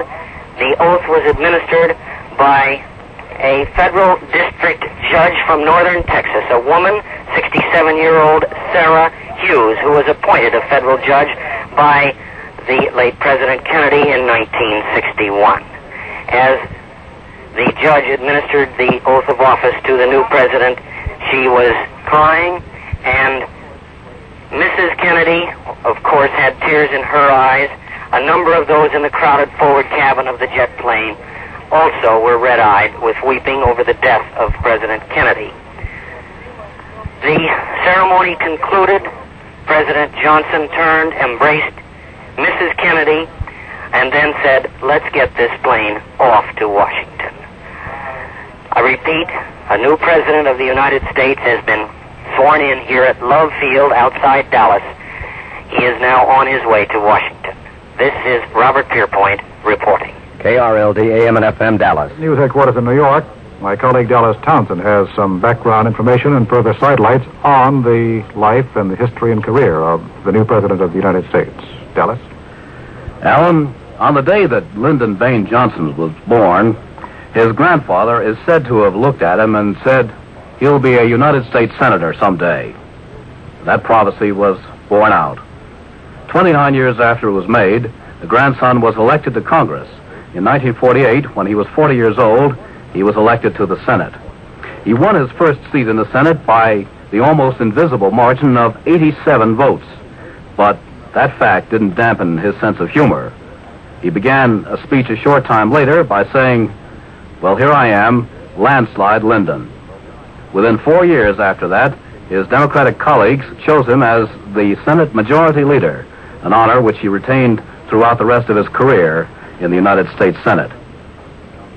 In 1960, Lyndon Johnson was elected Vice President of the United States, an office which carried with it the duty of presiding over the Senate, in which he had served for 12 years. At the same time, he was a candidate for re-election to his Senate seat, and he also won that, but naturally he couldn't hold both offices, and he resigned from the Senate. At the Democratic Convention in Los Angeles in 1960, Mr. Johnson was a serious contender for the presidential nomination. He was strongly supported by Southern delegates, but he lost out to the junior senator from Massachusetts, John F. Kennedy. Mr. Kennedy received 806 votes on the first ballot. Lyndon Johnson received 409. The number required for a nomination was 761.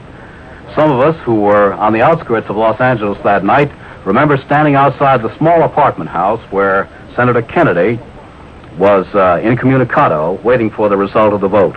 The apartment house was owned, as I recall, by Bill Gargan, the retired movie actor who has always been a good friend of President Kennedy.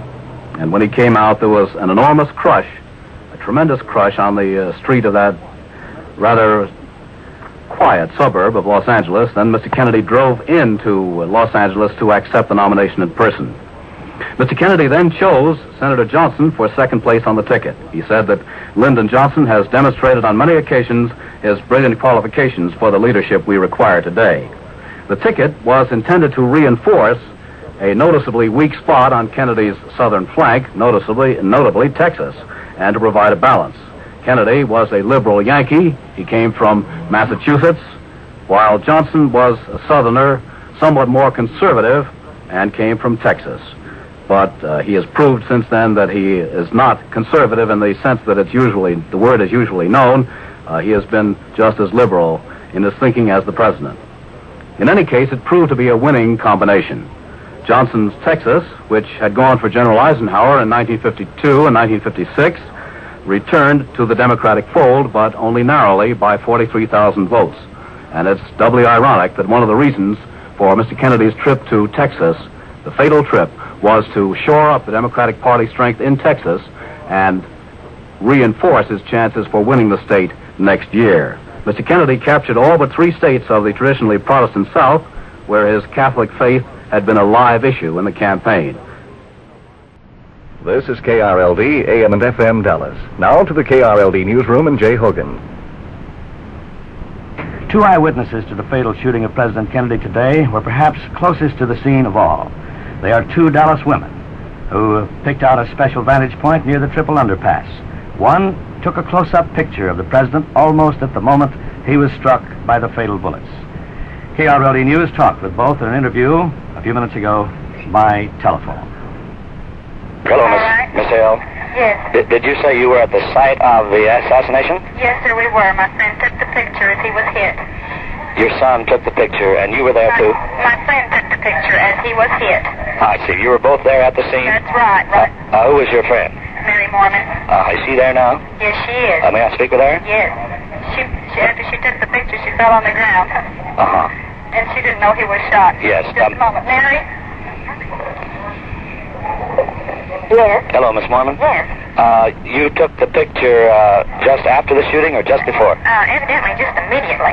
Because he was looking, whenever I got the camera focused in and I snapped it in my picture, he slumped over. What type of picture was this? It's a Polaroid picture. About how close were you? How close? How many feet? 15, 10? Oh, fairly close. 10 or 15 foot. No more, because that's where I had my camera. This was right at the underpass? Yes, just a few feet from the underpass, Were you up on that grassy bank there? Yes, that's where we were, and I stepped out in the street. We were right at the car. Uh-huh. She hollered. Did you see any suspicious person in connection with... of course, I was just, doing it with my camera, and when I took that, the shots had rang out, and I wasn't looking around. I looked around. How many shots did you hear? You say shots rang out. I don't know. I think 3 or 4 is what I heard, that I'm sure of. Now, I don't know, there might have been more. It just takes seconds for me to realize what was happening. Yeah, what was your first thought? That those are shots, and that he has been hit. And that they're liable to hit me because I'm right at the car, so I decided the place for me is to get on the ground. So, how did the president respond to this shot? I mean, did he just slump suddenly? Yes, he grabbed his chest, and of course, Mrs. Kennedy jumped up immediately and fell over him. And she said, "My God, he's been shot." Did you notice any other reaction to persons around him? Around the president in the motorcade there at the time of the shot? They hesitated just for a moment, because I think they were like I was, was that a shot, is it a backfire, or just what? And then, of course, he touched himself, and they immediately sat up real fast, like to get out of there. And of the police, there were several motorcycles around him, and they stopped, and 1 or 2 must have went with him, and one ran up the hill, and the friend that was with me ran up the hill across the street from where the shots came from. It was just confusion then. Did the reports of the shot, in other words, the sound of the explosions, did they sound rather loud? Yes, they did, just like a firecracker going off right at the car. Seemed fairly close by. Yes, And from what direction did it seem to be? Lord, just right there at me. Just right at you? That's, yeah. wind is blowing so hard, you know, and it just, whenever the sound popped, well, it just sounded like, well, you know, there might have been a firecracker right there in that car. And in your picture, you took this picture just before the shot, or right at the time he stopped? Exactly, at the minute that it hit him, because he was looking at me. I mean, he was looking, you know, at the people, and whenever my picture came out, then he slumped over, so I must have got it. And this shows in your picture, does it? This shows in your picture that something happened to him? Yes, you can tell he's been over, and she hadn't even gotten up in my picture, and she did get up, stood up in the car. And you submitted your picture to the Times-Herald, did you? Well, not exactly. They did have some picture. Oh, I see. Well, thank you very much, Miss Mary Mormon, and where do you live, please? I live 2832 Ripplewood. And you and your friend, Miss Hill, were together there at the scene. Was anybody else with you? No, Okay, well, we sure thank you. And also here we do have Miss Hill. Miss Hill, you were an eyewitness also? Yes, I was. I suppose we were the people closest to the president's car at the time. Yeah, that was about 10 or 15 feet, you say? Not any more than that at all. You were both looking right at the presidential car then? Yes, we were looking right at the president. We were looking in his face. As Mary took the picture, I was looking at him, and he grabbed his hands across when two shots rang out, he grabbed his hands across his chest, and I've never seen anyone killed or in pain before like that, but there was this odd look came across his face, and he pitched forward onto Jackie's lap. Yes. And she immediately, we were close enough to even hear her and everything, and she fell across him and says, "My God, he's been shot." You were both eyewitnesses to just about the same scene, but although she was taking a picture, you were not. Did you notice particularly any of the other people around at the time? There was no one around us on our side of the street. We had planned it that way. We wanted to be down to ourselves, and so that's the reason we had gotten almost to the underpass, so we'd be completely in the clear. Any other reactions from the other people in the motorcade that you recall? The motorcade was stunned after the first two shots, and it came to a momentary halt. And about that time, 3 to 4 shots again rang out, and I guess it just didn't register with me. Mary had gotten down on the ground and was pulling at my leg, saying, "Get down! They're shooting! Get down! They're shooting!" And I didn't even realize it, and I just kept sitting there looking. And just about that time, well, of course, some of the motorcycles pulled away, and some of them pulled over to the side and started running up the bank. There's a hill on the other side, and the shots came from there. But after they were momentarily stopped after the first two shots, then they sped away real quickly. Well, thank you very much, Miss Mary Mormon. And where do you live, please? I'm Jean Hill. I mean, Miss Hill. I'm sorry, we just talked to Miss Mormon. 9402 Bluff Street. Well, thank you, Miss Hill, and also Miss Mormon for speaking with us about this. Thank you. That's two eyewitnesses to the murdered president who saw on his face the anguish of his very last hour alive. Before we go back to CBS, here again are some announcements of special local importance. Out of respect to the death of Mr. Kennedy, the Dallas Civic Opera has now postponed their performance to tomorrow night at 8 p.m. Tomorrow night at 8 p.m. Sunday's performance has been changed from 2 p.m. to 8 p.m. That's the latest about the opera. The opera tomorrow night, not tonight, 8 p.m., and Sunday's changed from afternoon matinee to 8 p.m. at night. And the combined major stores in Dallas are closing at once out of respect to the late president. They will remain closed this evening and be open at the regular time in the morning. The balloon parade scheduled tomorrow morning canceled. Potentate E.D. Malone has called off the annual appreciation dinner of the Hela Temple Shrine that was to have been held tonight at the Holiday Inn. And here's about some of the high school basketball games tonight. The Woodrow Wilson South Oak Cliff high school playoff game scheduled for tonight at Cobb Stadium has been postponed until Saturday night, tomorrow night. Also, the Carrollton-Castleberry game postponed until 7:30 Saturday night. The Richardson-Denton game at Richardson also has been postponed. Now, these two games will be played. The Highland Park Sherman High School game in Sherman will be played tonight. The Grand Prairie-Wichita Falls game at Grand Prairie also will be played as scheduled tonight. The Wichita Falls team was already en route, and they have decided to go on with that game. This is KRLD News. Now back to CBS. We take you now to Parkland Hospital in Dallas for an announcement by the attending physician to Governor John Connally.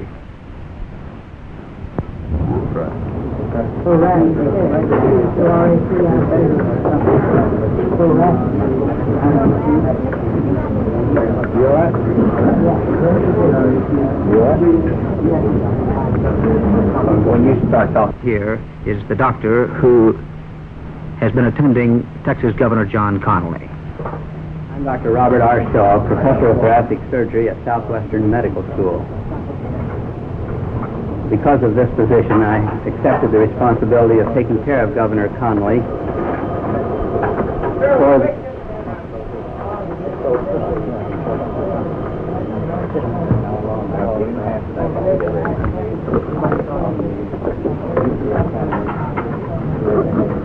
start all over again. Thank you very much. I'm Dr. Shaw, Professor of Thoracic Surgery at Southwestern Medical School. Because of my position, I accepted the responsibility of taking care of Governor Connally following his injury. I want to say at the outset that the condition of the governor is quite satisfactory in view of the injury that he has sustained. He seemed to have been struck by just one bullet, which entered the right posterior chest, close to the shoulder blade, and coursed downward along the chest wall, taking out and fragmenting a portion of the fifth rib on the right.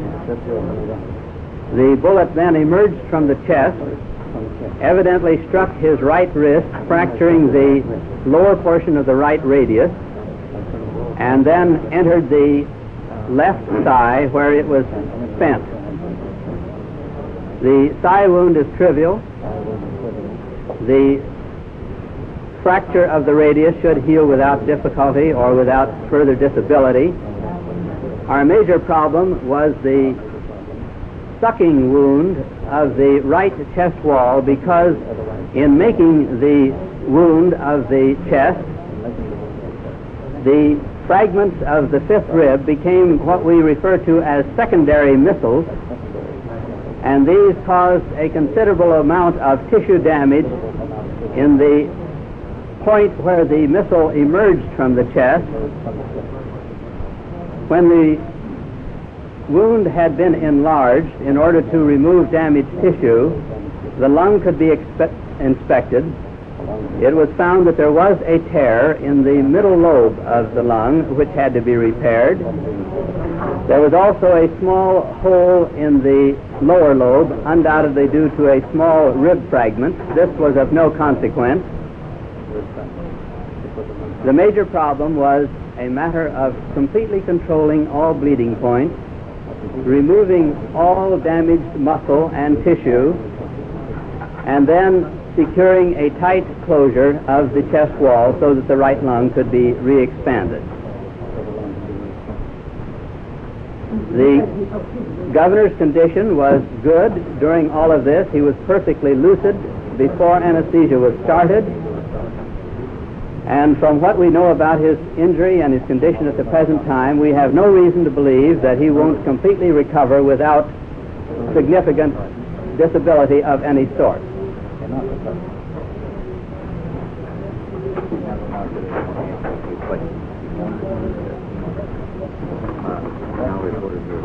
How long do you feel that the government will be required? How long do you feel that the government will be required to stay in the hospital here, Doctor? The length of time that he will be in the hospital will be determined more by the clearing of the bruise to the right lung, and I would estimate that this would be in the neighborhood of 10 to 14 days. This doesn't mean that this injury will be completely clear by this time, but at least we should have a good idea as to the trend of the clearing. Ladies and gentlemen, you've just heard a statement from Parkland Hospital from the attending physician to Governor John Connally. We now return to the CBS Network feed on the President's assassination today in Dallas. And Alan, we have news now of another member of the Kennedy family, Mrs. Peter Lawford, sister of the President, and we'll get it from Murray Fromson of KNX reporting from Santa Monica. Lawford, one of the late president's sisters, was home alone here in Santa Monica today when she heard of Mr. Kennedy's death over radio. Reportedly, she is taking the news reasonably well, considering its gravity. 2 of her 4 children have been brought home from school, and Mrs. Lawford is playing with them in the front room. They are too young, aged 4 and 3, obviously, to grab the portent of the news. A flag is flying at the front of the home at half-mast. Actor Peter Lawford, who has been at a nightclub act at Lake Tahoe in Nevada, has chartered an airplane and is flying south to rejoin his wife. Mrs. Lawford has had several visitors this morning. A priest, a doctor, 2 nuns, her husband's business agent, and Judy Garland. No word yet when the Lawfords will go east. A half a dozen police are guarding the Lawford home, and a platoon of newsmen are keeping an eye on it as well. The president visited here several times, both as a senator and as the nation's chief executive. Once he gave Secret Service agents a fit, taking a dip in the Pacific Ocean, which is to the front of the home. It was a hot Sunday afternoon 2 years ago, and 100,000 people were on the sand, and Mr. Kennedy seemed to enjoy the informality of the occasion.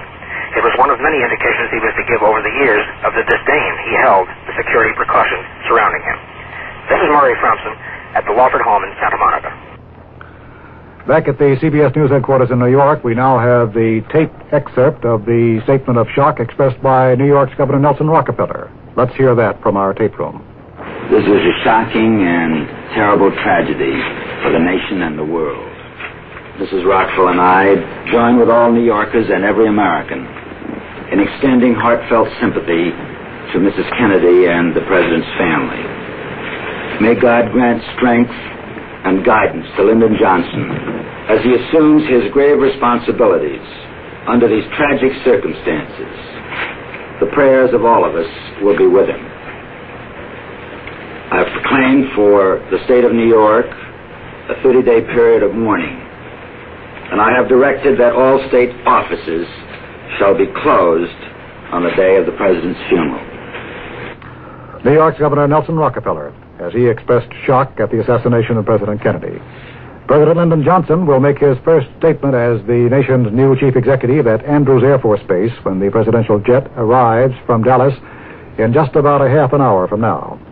And after that statement, President Johnson will fly to the White House aboard a helicopter where he will meet with Defense Secretary McNamara and McGeorge Bundy, who was Special Assistant to President Kennedy on National Security Affairs.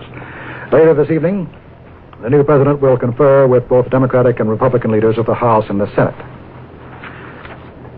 At the time of the president's death, a red, white, and blue presidential plane was flying over the Pacific, heading to Tokyo, carrying Secretary of State Dean Rusk and 5 other Kennedy cabinet members to Tokyo for a meeting. The word was received of the president's death from our Pacific military commander, Admiral Harry Felt, who called the plane by radio telephone and gave the first word of President Kennedy's assassination. Secretary of State Rusk, upon hearing the news, said simply, "We are turning around." And the plane did turn around and has flown back to Honolulu, and soon the presidential party will be back on its way to Washington for the funeral. Inevitably, Alan, people will be turning their minds back to the events of 1960, when Lyndon Johnson fought so hard and so vigorously for the Democratic presidential nomination, only to lose out in the end to the man whom he has now succeeded because of the assassination of John Kennedy. Mr. Kennedy's election in 1960 was by the closest popular vote margin of any election in this century. Republican leaders at the time said that Lyndon Johnson's effectiveness in holding the South played a large part in the defeat of the Republican ticket, headed by Vice President Richard M. Nixon and Henry Cabot Lodge, who had resigned from his post at the United Nations in order to make the race. The electoral vote in November 1960 was 300 for Kennedy and Johnson, 223 for Nixon and Lodge, 269 were needed to elect. Mr. Johnson had been mentioned as a possible presidential candidate long before he actually became one in 1960. There was widespread speculation in 1954, in Washington and elsewhere, that he was in fact aiming at the White House. But Senator Johnson scoffed at the idea then, and he said, "Talk of my being a potential candidate is a lot of foolishness. I have no interest, no ambition in that direction. I am conscious of my limitations. I think it's fair to say that nobody but my mama ever thought I'd get as far as I did." But the talk persisted, and his presidential stock took a dramatic upsurge in 1956 when Texas voters gave him a landslide victory over Governor Allen Shivers in a battle for control of the Democratic Party in that state. That was 1 year after Mr. Johnson had suffered a fairly severe heart attack, which took him out of action for several weeks. But later on, he staged a complete recovery from that heart attack, and since then, there's been no sign of anything but good health on the part of the Vice President.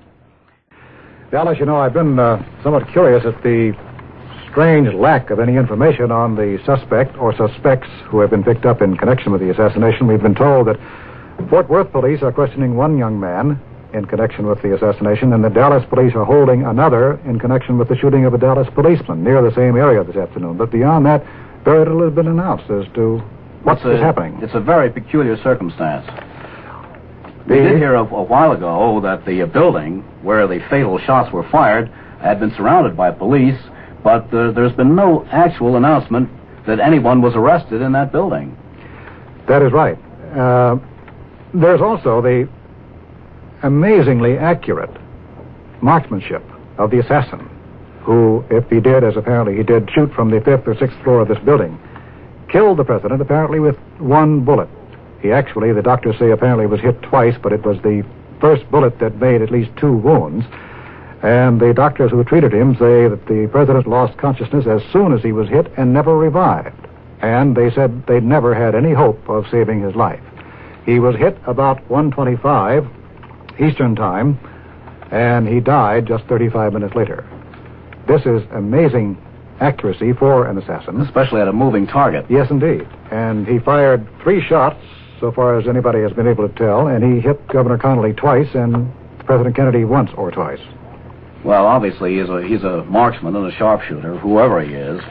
But it is amazing, as you say. Apparently, the first shot was directed at the president.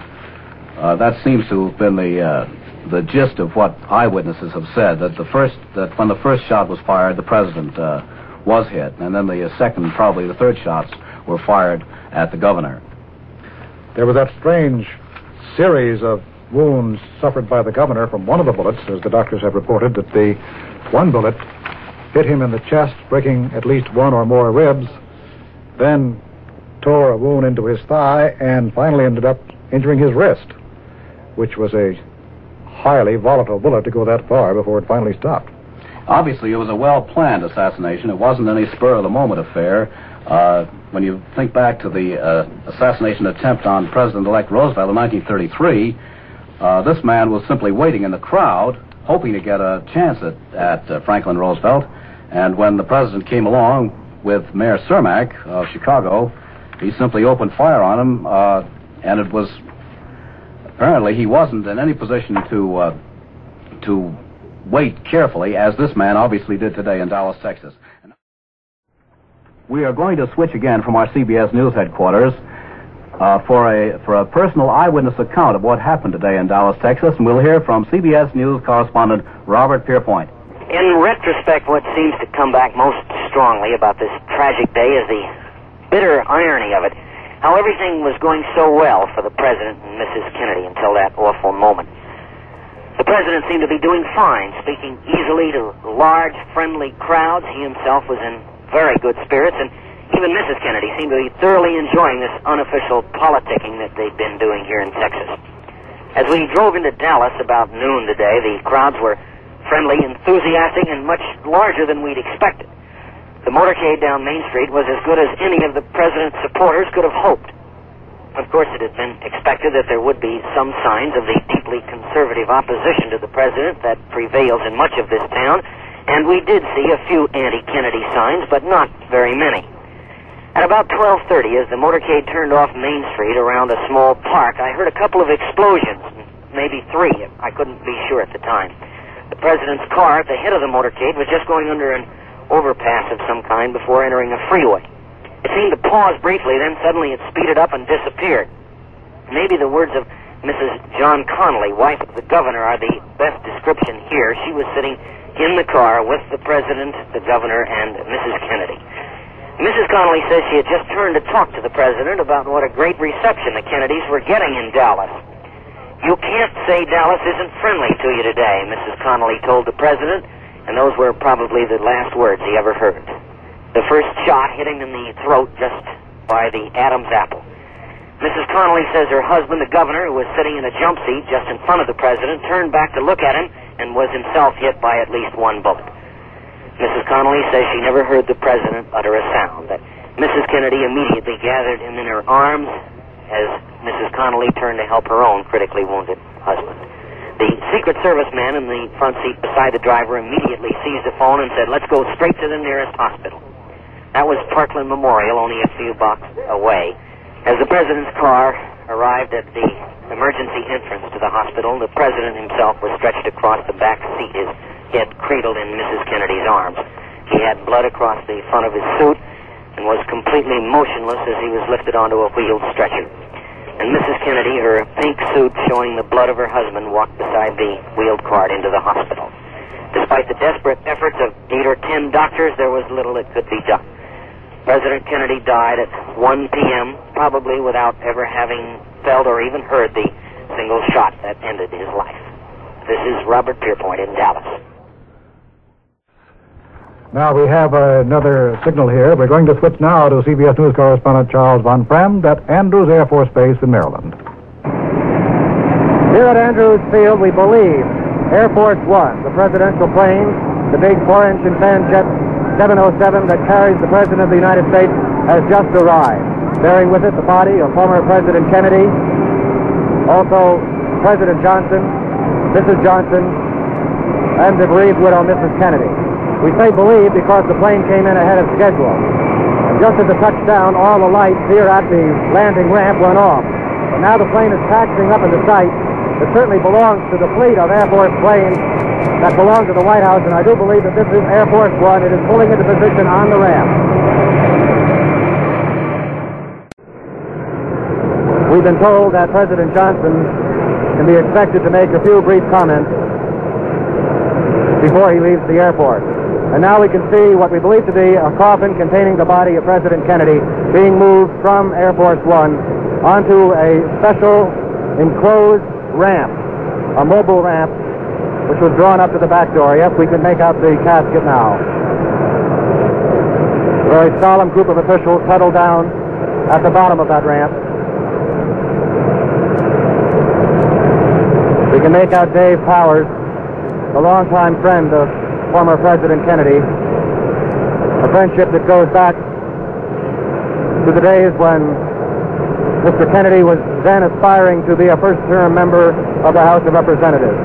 Now an honor guard slowly paces off the steps on the ground below the enclosed ramp, which contains the remains of John Fitzgerald Kennedy.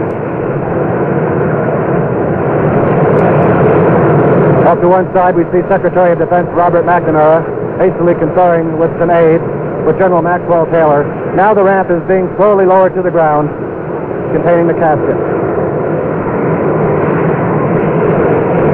And a gray U.S. Navy ambulance has pulled into sight and is now directly in front of the ramp in which the casket still rests. There is some confusion here at the moment, which is understandable. This tragic day could not be rehearsed. We still have not seen President Johnson's wife or Mrs. Kennedy. Perhaps they are in the back of that ramp. We can only see a few individuals at the very front. Now the casket is being removed from the ramp. It's an awkward job, but the men who have this sorry task do it with tremendous dignity.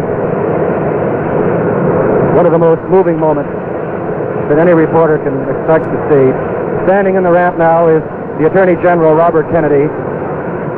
And I believe, yes, that's Mrs. Kennedy, the President's wife, now being helped down off the ramp. The casket has been moved into the U.S. Navy ambulance. Other members from a distance, it's hard to make them out. We can see Associate Press Secretary Andrew Hatcher hopping down off the ramp. Mrs. Kennedy, with her chin up, walks to the back door of the ambulance without aid. And now there's a cluster of officials around the ambulance which contains the remains of former President Kennedy, who was assassinated earlier today. We see James Rowley, the chief of White House Secret Service, pale and shaken, calling for other Secret Service agents to come over quickly. We can't make out who he is trying to talk to. We don't recognize President Johnson yet. I'm sure he's someplace in that turmoil beneath Air Force One. A plane that had carried former President Kennedy on many historic journeys to Europe and to the Berlin Wall, to Latin America, among other places, and on so many friendly visits to places like Palm Beach and his favorite retreat of all, Hyannisport and Cape Cod. That plane has carried him for the last time. Now the presidential procession moves off, the ambulance leading the way. In the car behind are some other members of the official party. President Kennedy is on his route now, we believe, to Bethesda Naval Hospital, where his body will be prepared. After that, he will lie in state in the White House tomorrow. On Sunday, his remains at 12 noon will rest for 24 hours in the rotunda of the Capitol. And after that, the burial is expected on Monday or Tuesday. We still have had no firm word on that. Apparently, there has now been a change in plans. Most of the cars in the motorcade are making off. We still haven't seen any sign of President Johnson. However, James Rowley, the head of the Secret Service, remains on the scene, so quite possibly the new President of the United States is still here with us.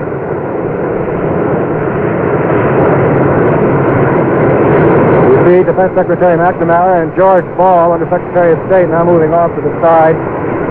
Apparently, they are going to board helicopters for the trip to the White House and a special bipartisan meeting with President Johnson. Now President Johnson is coming down the ramp, out the back door, reserved for President, accompanied by Lady Bird, his wife. This is a sad time for all people. We have suffered a loss that cannot be weighed. For me, it is a deep personal tragedy. I know that the world shares the sorrow that Mrs. Kennedy and her family bear. I will do my best. That is all I can do. I ask for your help and God's.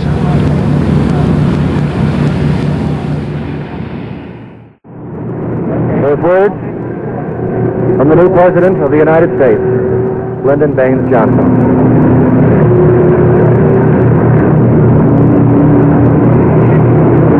Words felt by all Americans. Now President Johnson goes over to confer, shake hands briefly with Everett Dirksen, the Republican leader in the House, with Senator Mike Mansfield, the Majority Leader, the Democratic Leader, in the Senate, Dirksen, of course, from the Senate, too.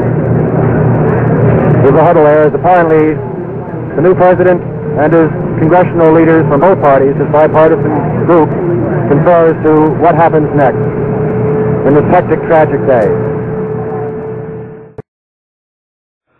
President Lyndon Johnson is flying by helicopter to the White House to assume his duties as Chief Executive of the United States.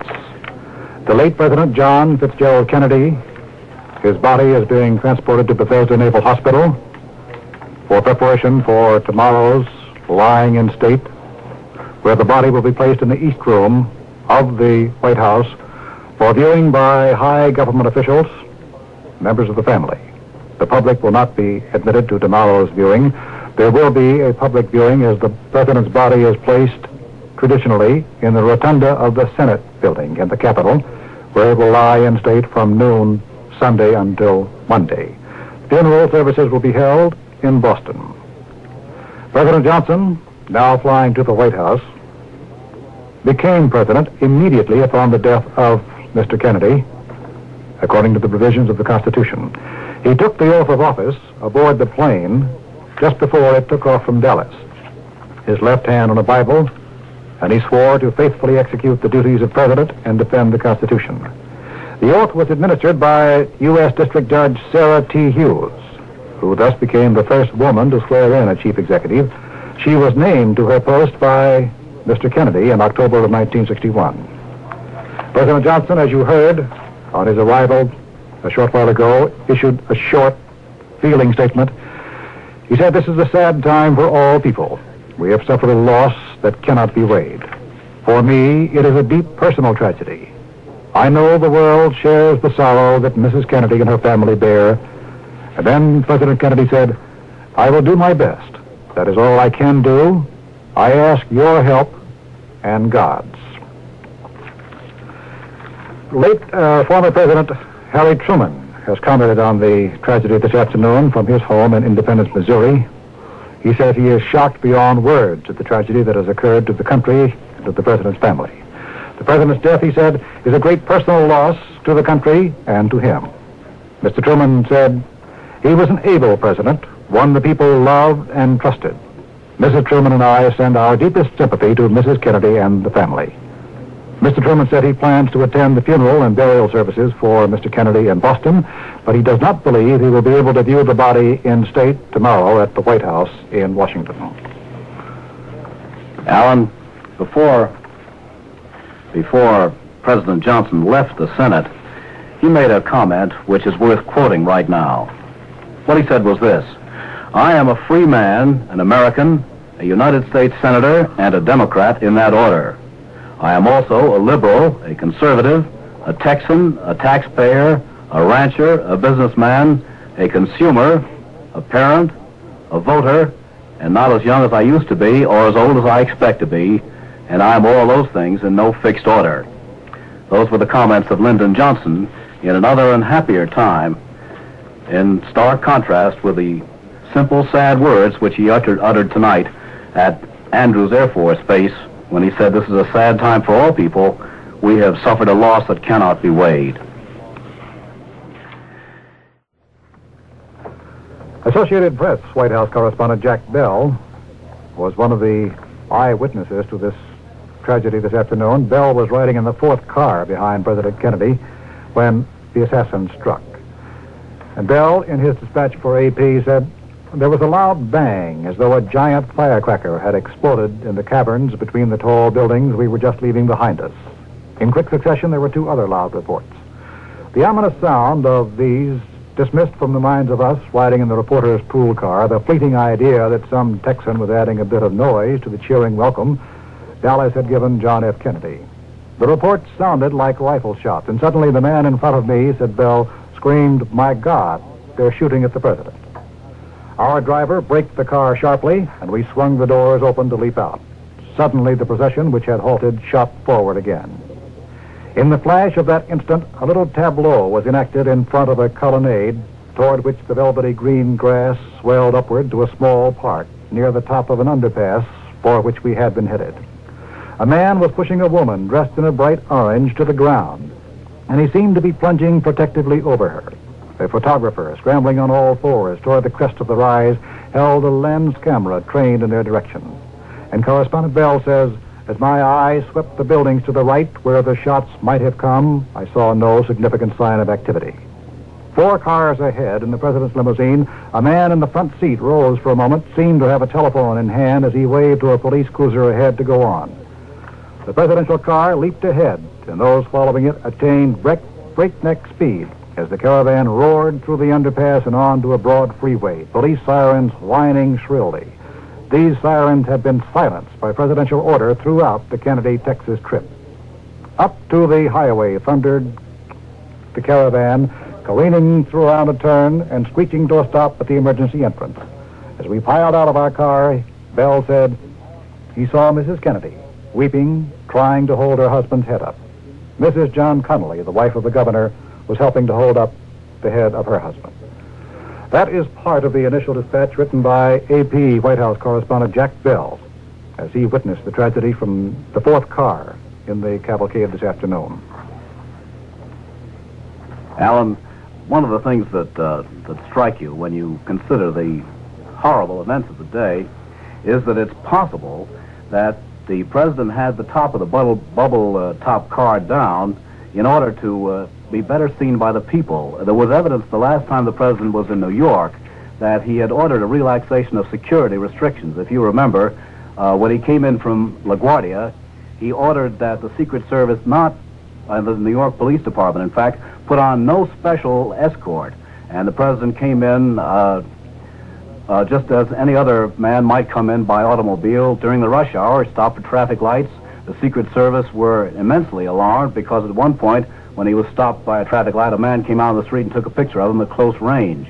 So it seems possible that the president did order a relaxation of security restrictions in Dallas, and this may have been the reason that the bulletproof top of the limousine was not up, as it sometimes is. This is one of the most highly armored cars in the world, although it doesn't look it when you look at it. But the dome of the car is bulletproof. Unfortunately, the dome was not up. As a matter of fact, Dallas, Jack Bell, in his piece, makes the point of that, and he, as the other reporters with the presidential party, has pointed out that the reception in Dallas was extremely warm. There was a large crowd of perhaps 250,000 people lining the streets. And Bell says that, ironically, if the presidential party reception in Texas had not been so warm, perhaps precautions might have been taken to raise that shatterproof side glass, even though the top of the convertible was down. And such a protection from the side glass might have saved the president, even if the bubble top wasn't up. Yes, it's quite likely that he was encouraged by the warm reception in Dallas to let the restrictions be a bit less rigid than they would have been otherwise. We have the latest now on the search for the assassin of the president. There's a story that's just come in from Mexico City, and it says that Mexico closed its borders with the United States today in an apparent effort to cooperate with U.S. officials in catching the assassin of President Kennedy. Informed sources in Mexico City are quoted as saying it's believed the assassin, who has still not been caught, might be heading for Mexico. First reports of the border closing came from Nuevo Laredo. They were followed shortly by reports from Matamoros, Reynosa, and Tijuana. The U.S. Embassy in Mexico City says it has not heard of any orders being issued by the United States government to close the frontiers. A disturbed reaction came from American tourists who are, at the moment, being prevented from returning across the border to the United States. Just when the borders will reopen probably will depend on how soon the assassin is captured. So goes that story from Mexico City, and it makes it fairly plain, if this story is correct, that the man named Lee Harvey Oswald of Fort Worth, who is in custody in Dallas tonight, is not the man who shot the president. It's not known at the moment whether Oswald will be charged with the fatal shooting of Dallas police officer Tippit, who was killed at almost the same time, as far as we know. Some of these reports are rather confusing, Alan, and yes, they are, Dallas. Which is natural, of course, in view of the consternation that resulted from the death of the president. But it does seem extremely curious that, so far as we know, there have only been reports of 2 suspects being picked up, and one of them is this fellow Oswald, who is said to have killed a Dallas policeman in the same area, and another suspect said to have been picked up for questioning by police in Fort Worth, which, of course, is 20 miles away from Dallas. Here, more than 5 hours have passed now since the tragic event this afternoon, and we have had no further reports or information on the possible assassins or his possible apprehension.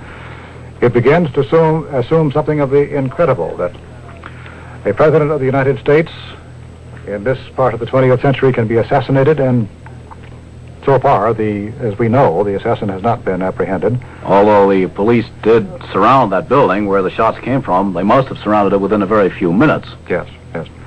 It also, as we have mentioned earlier in our discussion of this, that it was obviously a carefully planned assassination from the mere fact that the man had the telescopic gun, was an extremely accurate marksman, and according to one of the Dallas police officers who searched the area from which he shot, that is the 5th or 6th floor of that building, they had found remains of a lunch which he apparently brought along with him. Yes. Had been waiting there for some time for the motorcade to pass.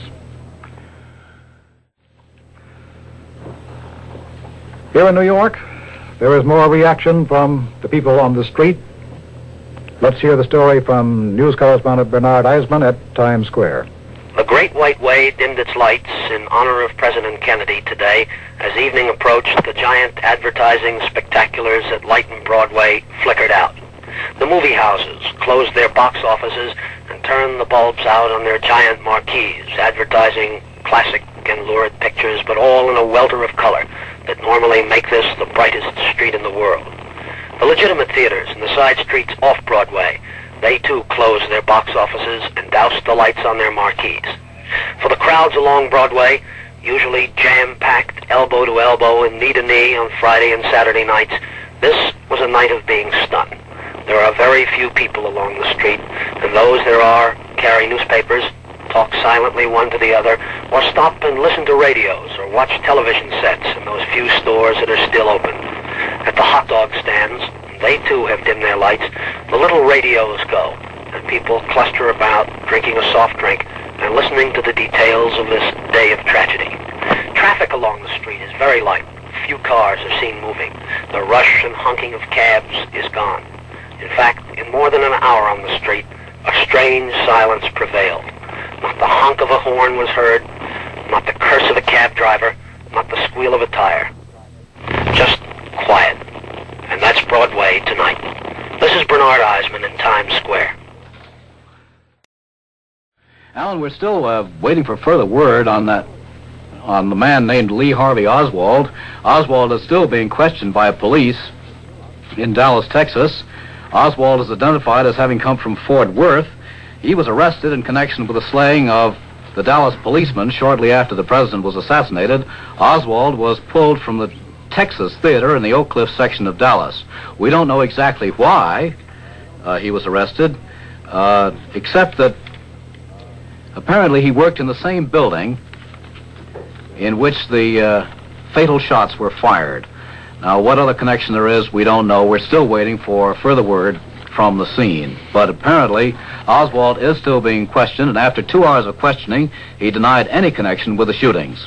So that's the very latest on Lee Harvey Oswald. In that latest story, which you have just told us about, is there any reference in there to the Dallas policeman who was killed? Is Oswald still being charged with that? He was originally, wasn't he? He was arrested following, this story says he was arrested following the fatal shooting of a Dallas policeman. And the story says that they are now questioning him to see whether he knew anything about the president's death. A great lack of information on the assassin and the possible suspects who have been picked up. Well, Alan, we may have something a little bit later on that. A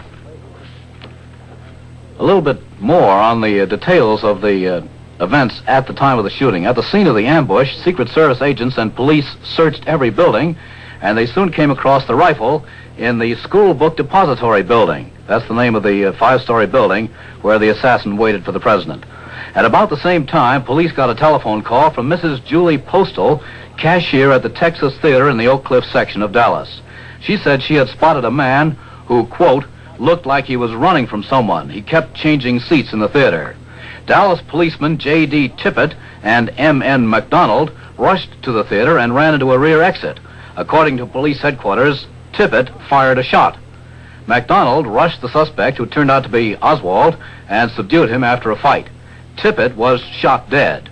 Oswald admitted owning a snub-nosed .38 caliber pistol, which was used in the fatal shooting of policeman Tippett. Oswald did not admit owning the rifle found in the building near the scene of the assassination of the president. Asked whether fingerprints on the rifle matched those on the pistol, Police Detective Chief Will Fritz says, "I don't know." Police say Oswald and his wife have 2 children. His wife, a Russian, does not speak English. According to earlier information, Oswald married his wife while he was in the Soviet Union. He was there from 1959 to 1962, and apparently at one point defected to Russia, but then changed his mind and told the U.S. Embassy that he wanted to return to the United States. The Russians thereupon granted exit visas for Oswald, his wife, and according to this report, well, his family is either one child or 2. That's the very latest we have on Oswald. Apparently there is a very strong connection between the killing of Patrolman Tippett and the assassination of the president. But that connection has not been established yet by authorities who are continuing to question Oswald in Dallas, Texas. It would certainly seem that there is a strong connection, Dallas, and this is the first information we have had on just how Dallas policeman Tippett was killed. Up until now, we have simply been told that he was killed nearby. Now we learn that he was killed by Oswald in the movie theater. Right. The Tippett and another policeman, M.N. McDonald, went into the rear exit of the theater after getting that telephone call from the cashier. A Cuban living in New York has now described how a young man named Lee H. Oswald tried to infiltrate his anti-Castro organization. Oh, I beg your pardon. This report comes from New Orleans, not New York. Carlos Bringuier says that Oswald offered himself as a former Marine to train Cubans for an invasion. The man named Lee H. Oswald, age 24, has been arrested in connection with the slaying of a Dallas policeman shortly after the president was killed, and police are still questioning him about the Kennedy assassination. So far, Oswald has denied having any connection with the crime. Bringuier, the Cuban in New Orleans, says that he was suspicious of Oswald from the start. But frankly, he goes on, I thought he might be an agent from the FBI or the CIA trying to find out what we might be up to. And then a few days later, Bringuier goes on, I encountered him on Canal Street distributing Viva Fidel Castro literature. Bringuier says that anti-Castro Cubans, not uncommon in New Orleans, began to gather around Oswald. Bringuier says, we took all his propaganda away from him and broke up. And then the police came and arrested a lot of us, Oswald, myself, and some others. A few days later, Bringuier goes on in this report from New Orleans, we went into city court. The charges against all of us but Oswald were dismissed. He was convicted and paid a fine. Police records in New Orleans show that an L.H. Oswald was convicted of disturbing the peace and was fined $10 last August. Bringuier has lived in New Orleans since February 1961. He operates a retail clothing store there. CBS News correspondent Hughes Rudd reports from Dallas, Texas, that the suspect, Lee Oswald, has just been let out of the police interrogation room and has been taken upstairs, presumably for booking. He has continued to deny any participation in the assassination of President Kennedy.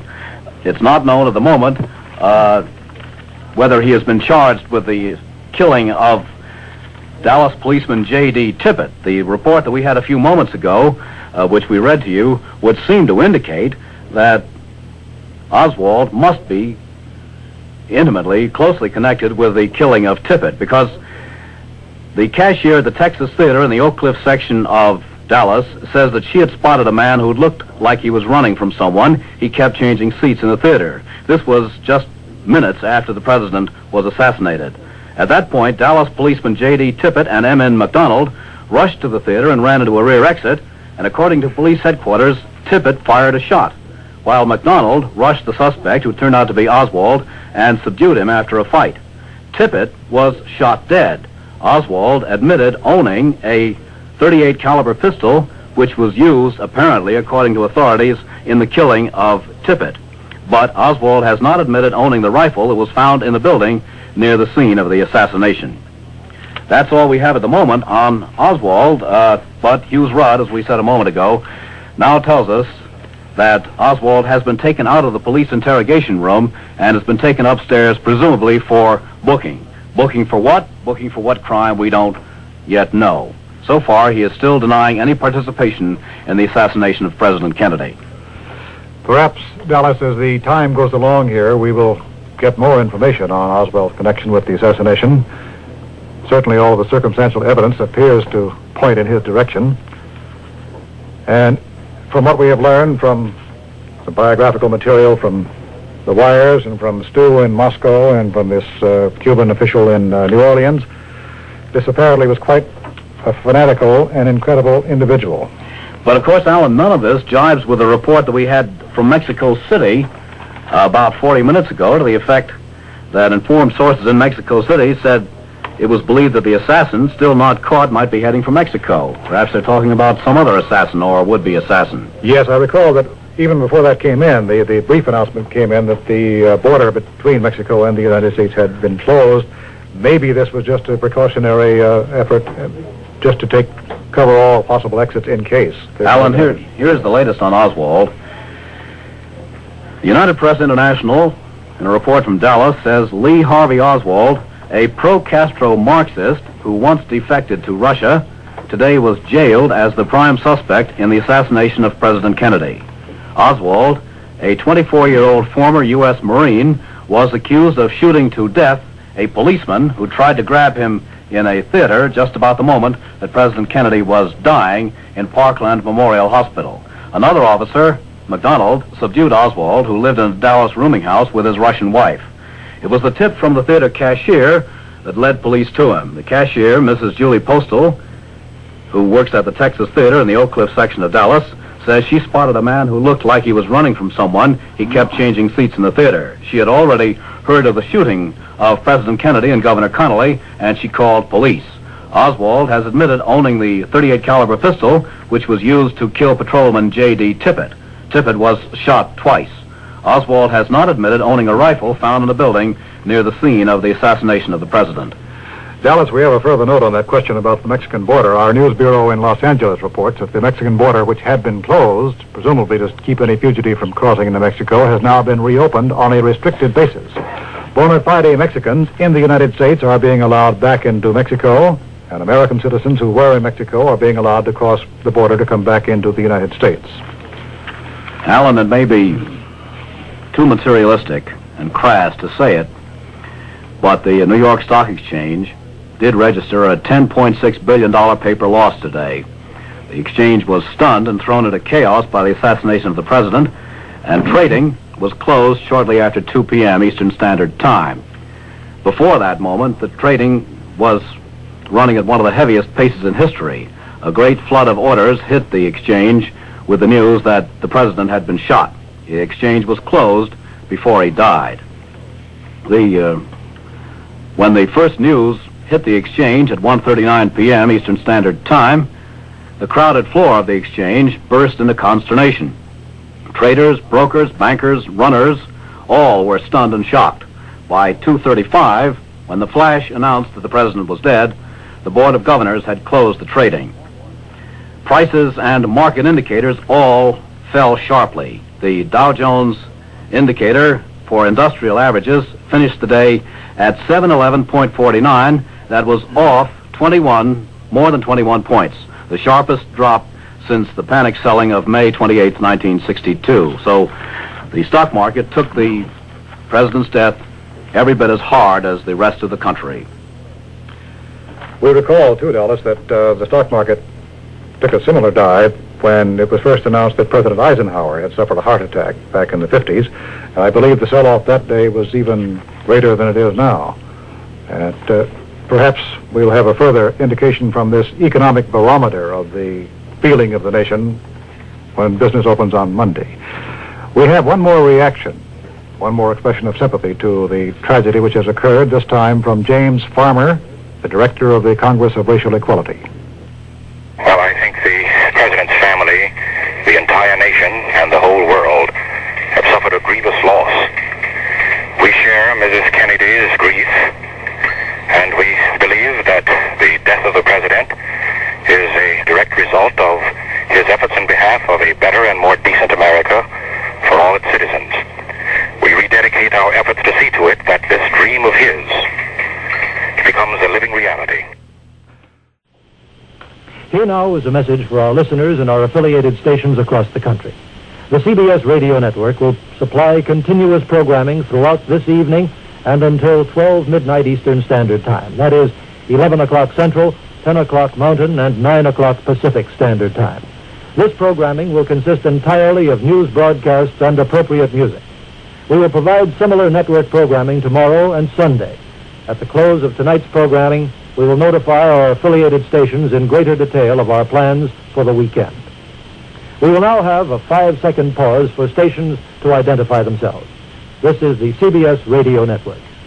KRLD, AM and FM, Dallas. The following is a special report featuring Eddie Barker and Dallas Mayor Earl Cabell and the reaction of Dallas people to the assassination of President Kennedy. Walter, I think that most Dallasites feel at this hour, as I do, still in a state of shock. But as the grim reality takes hold that in our town, the President of the United States could be gunned down by a fiend, I shudder and feel sick in the pit of my stomach. And Dallas feels that way, too. For as you know, Dallas is not that kind of town. To Easterners who come here, they often say, well, this is sort of a little New York. It's known as the town in the Southwest with the culture. It's had a lot of problems with its extreme elements, but this is something today that certainly has this town shot. Mayor Earl Cabell, who was in that presidential parade today and was only a car's length away when the president was shot. Mayor? Eddie, what you say about Dallas is true. Dallas has been proud, and it has been known as a friendly, as a gracious city.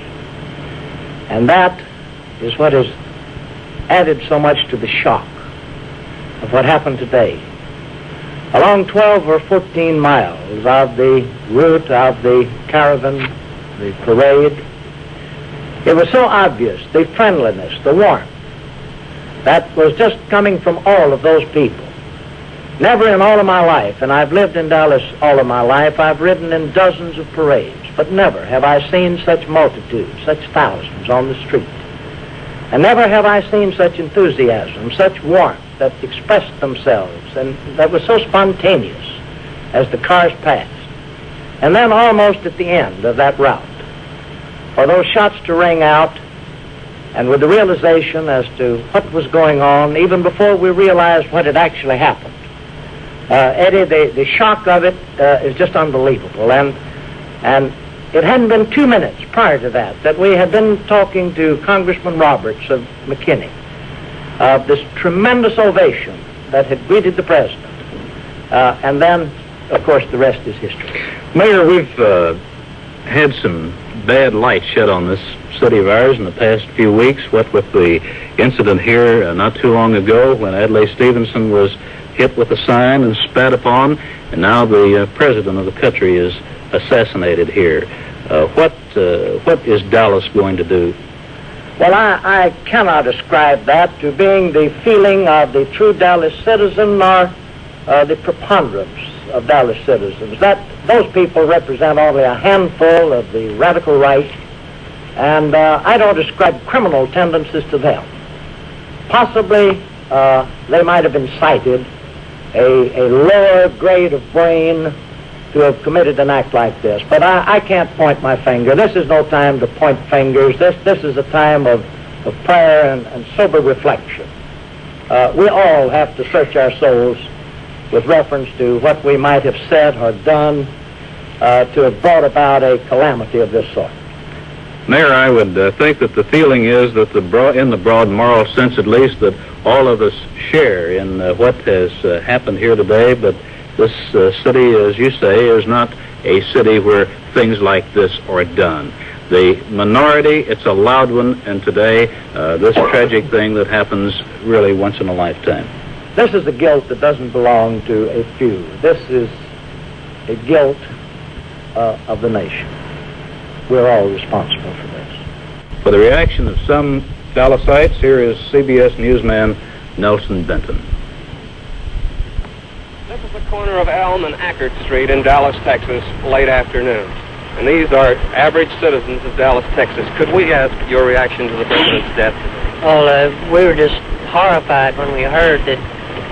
We couldn't believe that he had been shot. I heard we were working, and someone came in and told us that the president had been shot, and we just didn't believe him. That we didn't think that anything like that could happen. Is this your wife? Yes, it is. May I ask you, what was your reaction? I just couldn't believe it. I had only seen him just moments before, alive, and then... You watched the parade? Yes, I did. It was horrible. How do you think the city of Dallas feels about it? I think they think it's horrible. Thank you very much. Everyone I've talked to is just, they just can't believe anything like that's going to happen here. The preceding was a special report featuring Eddie Barker and Dallas Mayor Earl Cabell and the reaction of Dallas people to the assassination of President Kennedy. This is Krld, AM and FM Dallas. We return now to the facilities of the CBS Radio Network. Oswald was in New Orleans 2 months ago as the chairman of a pro-Castro Fair Play for Cuba committee. He was reported to have been arrested for allegedly distributing pro-communist propaganda on a street corner. The House Committee on Un-American Activities says Oswald appears to be the same man who headed a Fair Play for Cuba committee in New Orleans. Police records there show that he did pay a $10 fine. This year, Oswald applied for another passport. He told the State Department he wanted to visit various countries in Western Europe and also Poland and the Soviet Union. He said he planned to make the trip between October 1963 and December or January of next year. The passport was issued at New Orleans on June 25th of this year. It's not clear whether Oswald ever repaid the money loaned for his passage back to the United States on his first trip, and obviously he did not use the newly issued passport.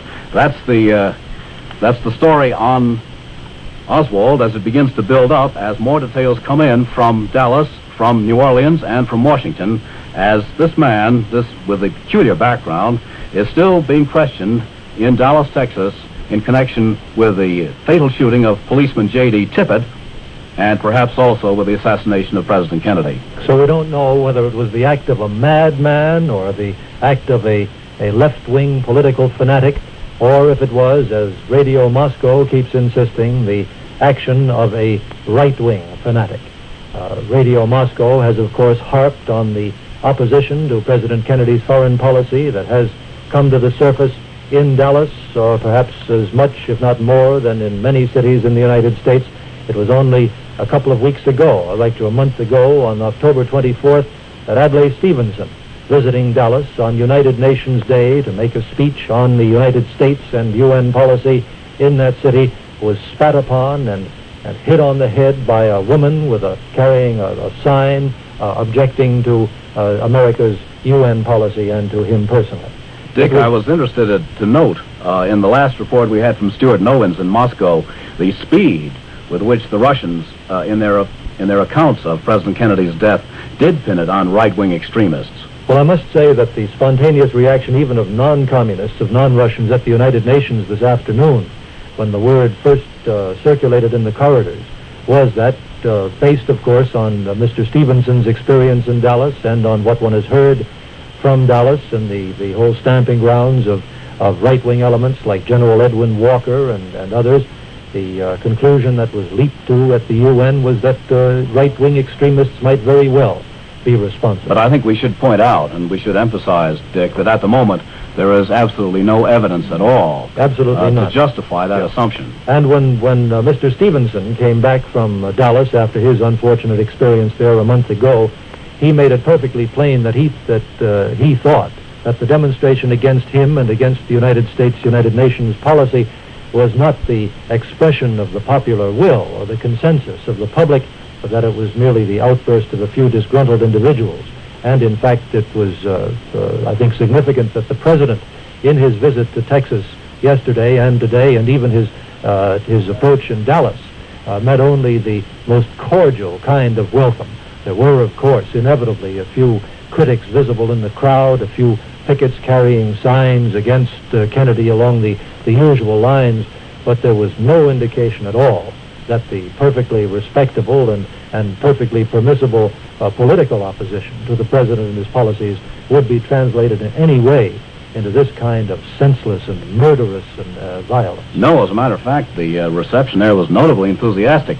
As Alan Jackson and I were speculating a while ago, it may have been because of that fact, tragically enough, that the president might have ordered that the security restrictions be lifted somewhat, and for that reason the bubble top, the bulletproof bubble top on the presidential limousine was not in place. Dallas, we have some news details now on the condition of Governor John Connally of Texas, who was seriously wounded today by apparently the same assassin who killed the president. He is now said to be in satisfactory condition at Parkland Hospital in Dallas after 4 hours of chest surgery. A team of 3 surgeons, including one rushed from Houston 250 miles away, removed one of the governor's ribs and repaired a lung that had been cut by a rifle bullet. The governor, it appears, turned slightly in the car as the shots were fired, and the chief of surgeons at the hospital said that it saved his life. If he had not turned, the bullet would have gone through the middle of his back and probably would have punctured the heart. As it was, a fragment struck Governor Connally's right wrist, fracturing it. Other fragments struck his left leg just above the knee and lodged there. The governor was conscious. He gasped to an aide, "Take care of Nellie," that is his wife, who was sitting next to him in the car, in the jump seat, just before the Kennedy couple. Mrs. Jacqueline Kennedy, who flew back to Washington from Dallas with the body of her husband, then accompanied it in the Navy ambulance to Bethesda Naval Hospital. and she is there now. We'll get a report on the scene there at Bethesda Naval Hospital from Tony Sargent in Washington. The body of President Kennedy is here at Bethesda Naval Hospital, just north of Washington. Hospital sources indicate a post-mortem examination is underway. Mrs. Jacqueline Kennedy and Attorney General Robert Kennedy accompanied the ambulance in the 45-minute drive from Andrews Air Force Base to Bethesda. On arrival, they entered the hospital's main entrance, while at least 1,000 spectators watched from the front lawn. Dozens more patients and hospital staff members peered from half-lighted windows in the 19-story building. The ambulance then left the main entrance, carrying the president's body around to a rear door near the morgue area in which the postmortem would be conducted. Minutes later, Defense Chief Robert McNamara arrived here after meeting with President Johnson. An Army officer with the presidential party indicated the body will go from Bethesda Naval Hospital later tonight to a funeral home. There, it presumably would be prepared to lie in repose tomorrow at the White House and through Sunday and Monday morning in the Capitol Rotunda. This is Tony Sargent at Bethesda Naval Hospital. Krld News has Dick Wheeler on the line from the Dallas Police Department. Okay, Dick, if you're ready, go ahead. Jerry, I'm reporting from the third floor of the City Hall on Commerce in Dallas. I'm down the hall from the office of Captain Will Fritz, the homicide captain. We have a bit of information more about the rifle used in today's, or believed to have been used in today's assassination of President Kennedy. This rifle is of a 6.5 millimeter size. We understand this is roughly equivalent to a what we know as a .30-30 caliber. The make of the rifle is not definitely known. There was no name on the weapon at all. However, it was believed to have been manufactured about 1940 in Italy. The rifle was a heavy weapon. It had a bolt action, type of action. It was had a 4-power scope mounted on the top of the rifle, and we understand that there is, or was, one live round of ammunition found in the rifle when it was recovered from the 6th floor of the building from which the assassination is believed to have taken place. This weapon has not yet been definitely tied in with the suspect, who is being held now in jail here, and in Captain Fritz's office he is being taken back and forth. However, the weapon has not definitely been tied in with the suspect as yet. That word we thought we should bring you on the weapon, because of course it could be extremely important in the solving of this very heinous crime. There is one other word. Our district attorney, Henry Wade, about 5 minutes ago entered the office of Captain Will Fritz. We don't, of course, know why, but we do know that he did go in there a few minutes ago. We hope to bring you another report very shortly. This is Dick Wheeler, Krld News, reporting from the police station. We switch you now to the studio. We've been talking about Lee Harvey Oswald, Oswald's Russian wife, who does not speak English, according to this report, although another report says she speaks broken English, was brought to police headquarters in Dallas tonight and was questioned through interpreters.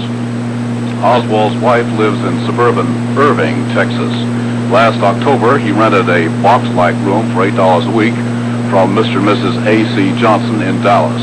Mrs. R.C. Roberts, who works for the Johnsons, said that about 12:45 p.m. Central Standard Time today, she had just learned that Mr. Kennedy had been shot. Then she said, in rushed Oswald on the dead run. He ran to his room, came running back with a gray zipper jacket and out the door. I said, you sure are in a hurry, but he didn't even answer. Police later found a leather pistol holster and some books on communism and political magazines in his 8-by-15-foot room. As Oswald was returned at police headquarters in Dallas, was returned from the lineup, a reporter shouted, did you kill the president? Oswald replied in a loud voice, no, I did not kill the president. I did not kill anyone.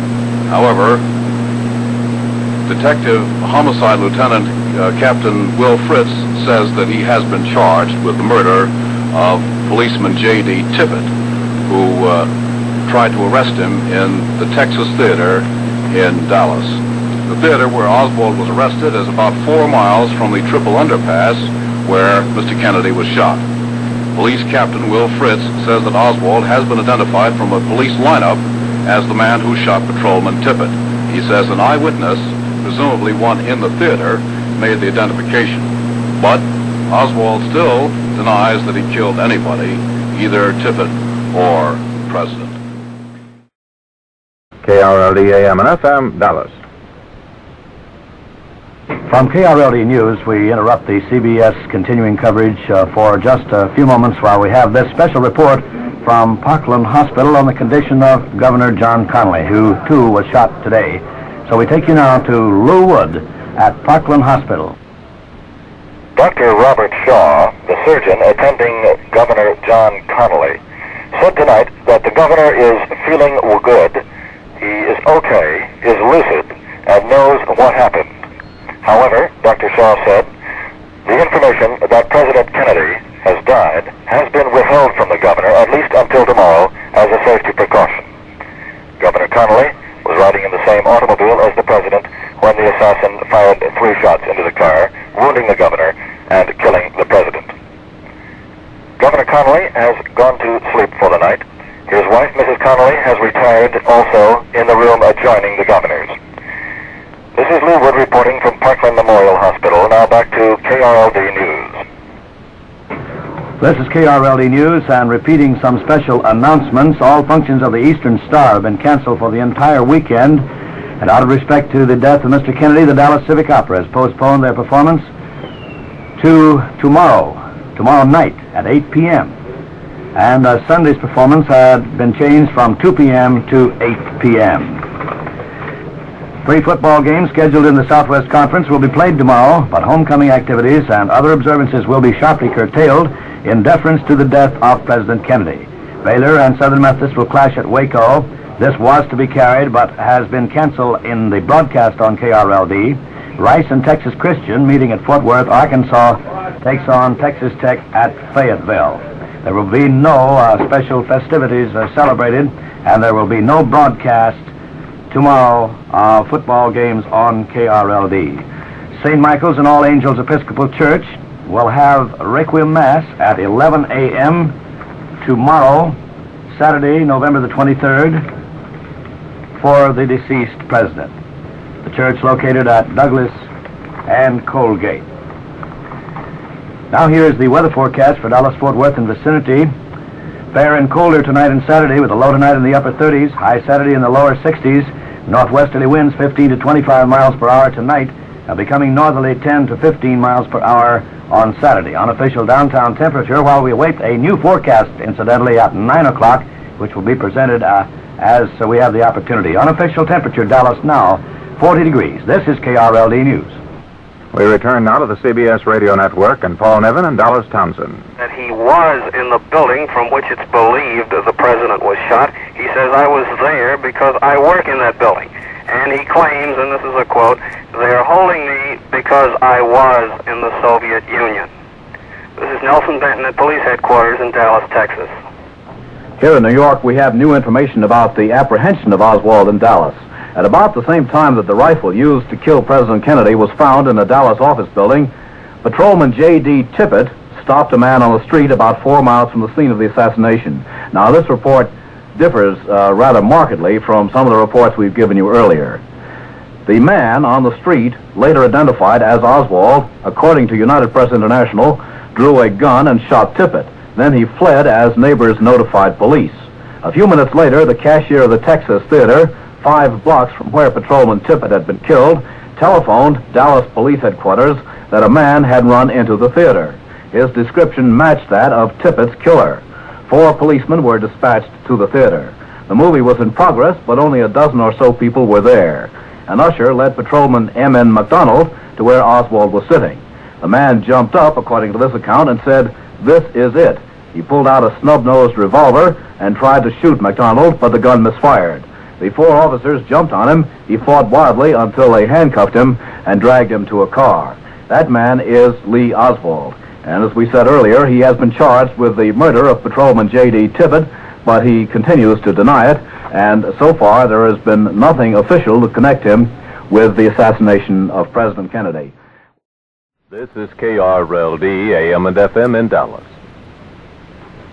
This is Richard C. Hartelet of CBS News in New York. I'm at CBS Radio News headquarters with my colleague Dallas Townsend tonight on the night of the assassination of President John Fitzgerald Kennedy.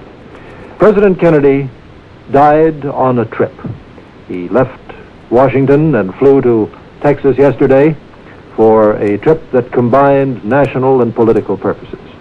He received in Texas, wouldn't you say, Dallas, a reception which makes it all the more unbelievable that it should have ended at 12:30 this afternoon the way it did. All the reports that we had from Texas around the state were that his reception was extremely enthusiastic, and in fact it seemed to be getting more enthusiastic as the trip progressed.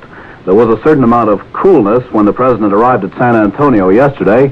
That was ascribed almost entirely to a split inside the Democratic Party in Texas, a split between the rather conservative Governor John Connolly and the liberal Democratic Senator Ralph Yarborough. President Kennedy made a point of bringing Senator Yarborough to Texas with him on the presidential plane, and while they were en route, Senator Yarborough had some rather harsh things to say about Governor Connolly, things which I'm sure have been long since forgotten in the rush of today's murderous and tragic events. The governor was badly injured, but not critically injured. He is tonight reported doing fairly well in Parkland Memorial Hospital. In any case, the trip did begin on a non-political note. The president went to San Antonio to dedicate the Aerospace Medical Center. That was a decidedly non-political speech. The president said, for example, "We have tossed our cap over the wall of space. We have no choice but to follow it." It was a reply, in a sense, to his critics in both parties, both Democratic and Republican, who had attacked his decision to go ahead with the Man to the Moon program. From then on, the president's trip assumed a rather political hue, and of course it was important to him. It was important as evidenced by the fact that he took Mrs. Kennedy with him. It was her first public appearance of any extent since the tragic loss of their baby during the summer. And Mrs. Kennedy went with the president. It was a political trip in the sense that he hoped to patch up the wounds in the Democratic Party structure in Texas and to increase his own chances for winning Texas in 1964. In 1960, you remember, he won the state by only 43,000 votes. The trip to Texas was prefaced by a sort of trial or pilot trip to Florida a week ago. President Kennedy obviously going down to a South which was severely aggrieved by his dynamic and forceful civil rights policy, had met a most warm welcome in Florida. Warmer than some Republicans had expected, and in fact the warmth of the welcome he received in Florida gave some Republicans who up until now had been supporting Senator Goldwater, gave them pause in a sense. Perhaps they felt that Senator Goldwater might not do as well in the South next year against President Kennedy campaigning for re-election as they had expected.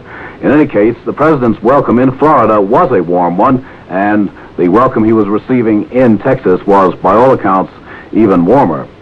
The burden of his talk, his last talk in Fort Worth this morning, was also a subject, and it struck a note which must have been very welcome in the place in which it was struck. At Fort Worth, where the great Convair factory is designing the new F-111, the famous Jfk'S, Mr. Kennedy spoke of American strength, and he underlined the need for the United States to be strong. This was when the presidential motorcade was on its way to the Dallas Trade Fair, where the president was to make a speech, the text of which had actually been released, but the speech the president never made. It was so ironic. As a matter of fact, everybody has been pointing out today how loaded with irony and tragedy this day has been. The Secret Service had made the most minute preparations to check on the safety of the president along the way. In fact, they had checked, as always, the food he would eat, the flowers he would sniff, the roads he would travel, and the buildings he would enter. But as Huey Bauman, the former head of the Secret Service, the head of the Secret Service has said it's absolutely impossible to check every single building. And this building was the one where the assassin was waiting for the president. And there again, all the antecedents build up to this moment of tragedy because the president had been welcomed so warmly in Florida, because on his last trip to New York he had chosen to dispense with much of the fol-de-rol of a presidential procession. Dispense with the police motorcade, the sirens. There were no sirens even in Texas. Because of all this, a sense of confidence, a sense of belonging to and with his people, a sense of the contact between the happy, welcoming crowds and himself, he probably, one doesn't know, probably caused or led to or encouraged the relaxation of some of these extraordinarily tight security precautions that are made.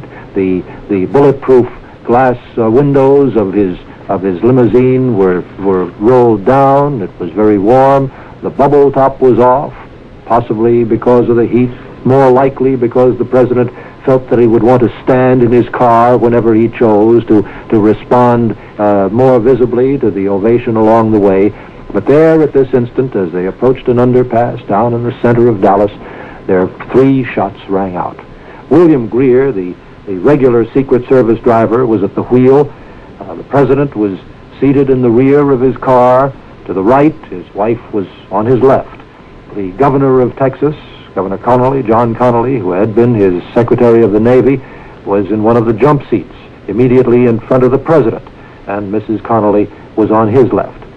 A man, an eyewitness, who was 15 feet away from the president, said the president was smiling, gesticulating, and suddenly a terrible look came over his face, and the man became aware of the shot.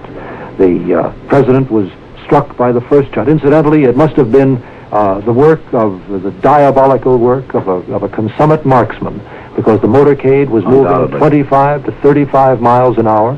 Although the course had been well advertised and the people were there was no mystery about the time and place, still and all, this man apparently didn't fire what was a superfluous shot. Apparently not. And as the police have reconstructed it, it appears that the shots were fired after the car had passed the warehouse, this book warehouse.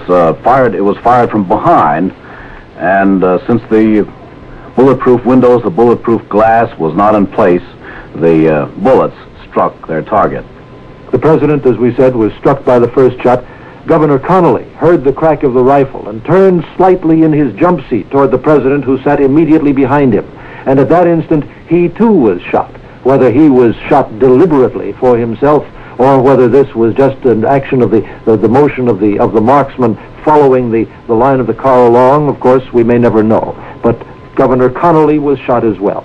The Secret Service man up front grabbed the telephone in the car and at once ordered the police leading the motorcade to speed as fast as they could to the nearest hospital. And they roared off to the hospital. At very high speed. At very high speed. President Kennedy was apparently still alive.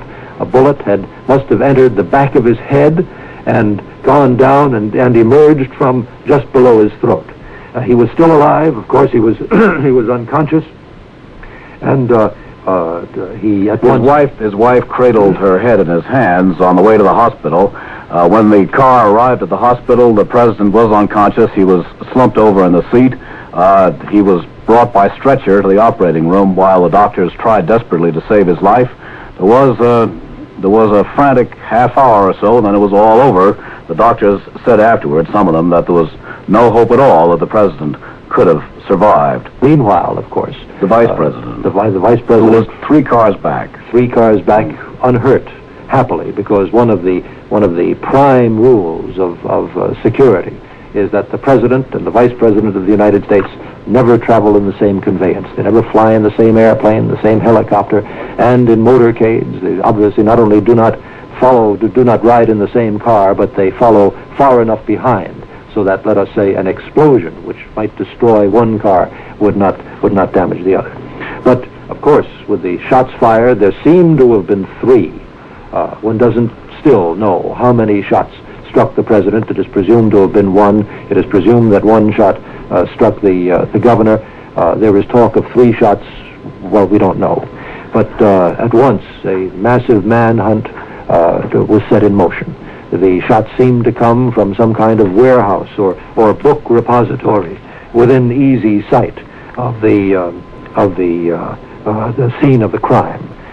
There was also a park. Secret Servicemen rushed up looking for the sniper who might have been hidden in ambush among the foliage. There was nothing there.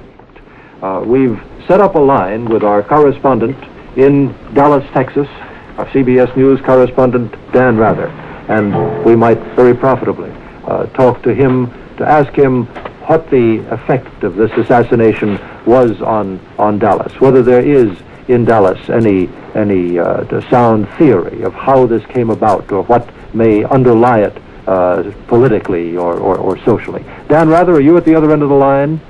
Yes, Dick. Good evening. Good evening to you. Dan, what is the mood and the spirit in Dallas tonight? Dick, the mood in Dallas is still one of very deep shock. There are many people in Dallas who sincerely and literally still have a very difficult time believing what happened here today. Right after the word came that the president had been sped to a hospital, switchboards all over town, at the police station, at television stations, radio stations, newspapers, were simply flooded with calls. Almost all of them saying, it isn't so, is it, that the president has been shot? Then when the official announcement was made that the president not only had been shot but was dead, you could feel it. You walked downtown and the streets were suddenly practically empty. Just an hour or so before, they had been filled with people who had poured out an extremely warm greeting for President Kennedy and for Mrs. Kennedy. Dallas was very anxious to make up for what it felt were some hours of shame during the recent visit of United Nations Ambassador Adlai Stevenson, during the days of the 1960 campaign, when it was felt that whether you were a Republican or a Democrat, that Vice President Lyndon Johnson had been mistreated in a hotel lobby by what some called extreme right-wing elements. Dallas was all out today to make amends for some of those things of which the city's leaders were ashamed. Up until the time the three shots rang out, this had been what native Dallasites were freely calling probably the biggest turnout for any president since possibly the days of Franklin Roosevelt. It was called by President Kennedy himself by several witnesses, one of whom was Mrs. John Connally, the wife of the Texas governor, who was also injured. Many witnesses said that President Kennedy had said, both at the Dallas airport and during the long, slow motorcade winding through the downtown area, that this was by far the warmest reception he had received in Texas, that is, until the shots were fired. Tonight, there isn't much activity on the streets. Normally, Dallas is a rather sophisticated nightlife town. There isn't much of that going on tonight. No final decision has been made, but officials of Texas Christian University and Rice University are considering, and I underline considering, cancellation of tomorrow's scheduled Southwest Conference football game.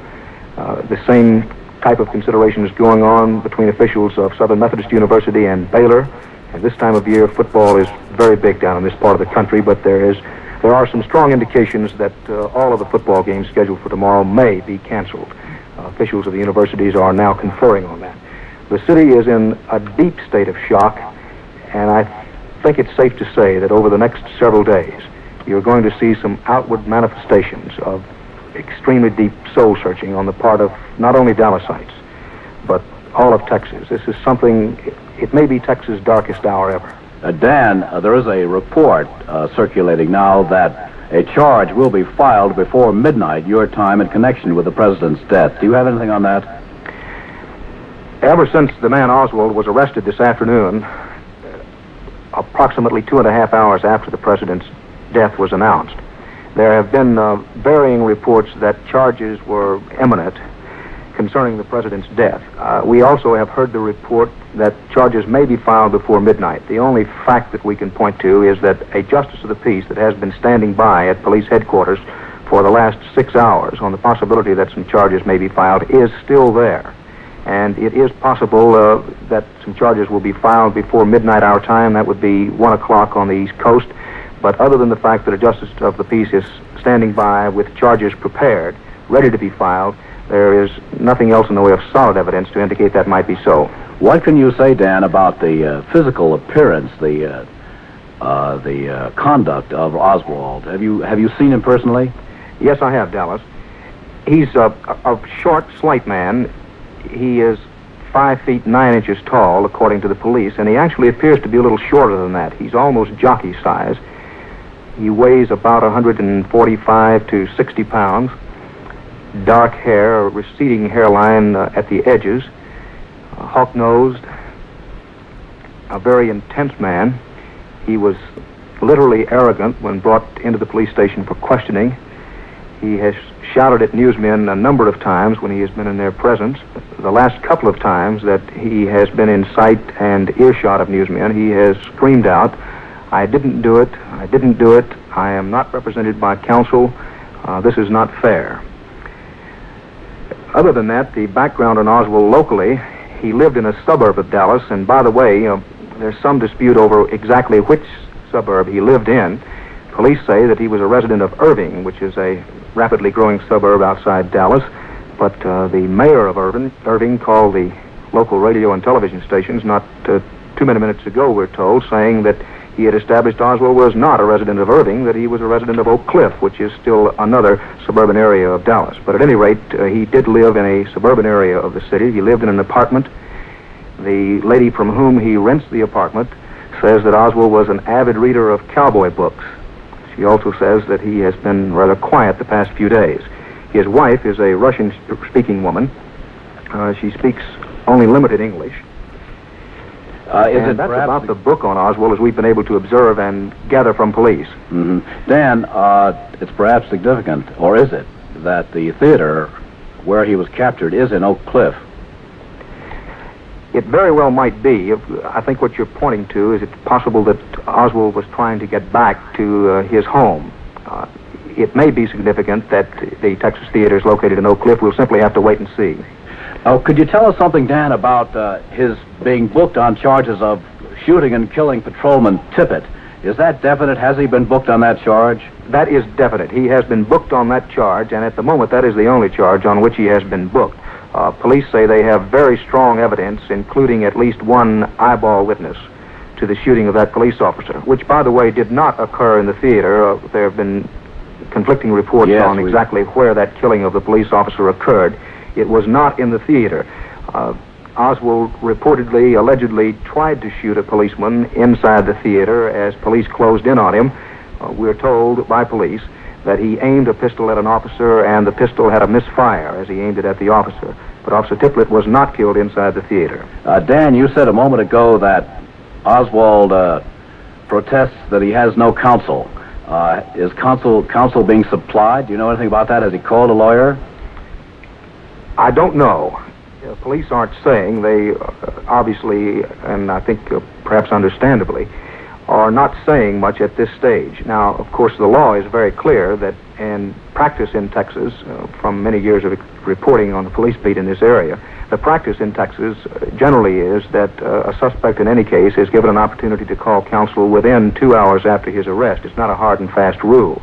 There have been various interpretations by the courts on how soon a person should be allowed to call his counsel. So far as I know, Oswald has not contacted counsel. Whether or not he's been given an opportunity to contact anyone or not, I can't say. Has he seen his wife? I don't believe he has seen his wife. I understand that his wife has been questioned by police. His wife has been questioned by police. Has she been able to shed any further light on this? Do you know? Well, the police haven't told us what she said other than to say that she does not speak good English. I gather the impression that they're having a hard time getting anything out of her simply because they have a difficult time understanding her. Dan, it's too early to certainly to proclaim guilt or innocence, and it may be that this suspect is incidental. Is there any reasonable speculation in Dallas tonight as to the motive of this crime? Is there anything that led up to it that might shed some light on the circumstance? Well, Dick, Dallas has a long history, at least a 20-year history, of a building conservative movement in the city. You and Dallas discussed this earlier, I believe. As you know, former Major General Edwin Walker lives here in town. H.L. Hunt, the famed Texas millionaire who has been associated with conservative movements, lives here. There have been a number of nationally prominent, strongly conservative movements headquartered in Dallas, and there are some people, of course, who are trying to make some connection, but I think it's far too early for that. And most of the Dallasites with whom I've spoken are hoping, at least, and I think most of them believe, that this was the work of a madman who was an excellent shot. And Dan, I think it might also be pointed out that none of that history of right-wing strength in Dallas jives with what we know of the background of Oswald, who appears to be rather on the other side of the political spectrum. It certainly does not jive. That's a point well taken. Oswald, as I think you pointed out earlier, was arrested in New Orleans for handing out pro-Castro propaganda, as I understand it. And he certainly, from all we can gather, was on the direct opposite end of the political spectrum from the strongly conservative movements with which Dallas has been associated in recent years. Dan, did these strongly conservative movements show any growing trend toward action? What I have in mind is that in so many of the violent incidents of recent months and years, the perpetrators have perhaps been encouraged by the condoning of violence by people in authority, politically and otherwise, and have perhaps felt themselves justified in having recourse to extreme, to savage, to criminal methods in terms of dynamitings and shootings and the rest. Has there been anything building up in Dallas which might perhaps provide a psychological foundation for this kind of action? Before today, Dick, I would say quite the opposite.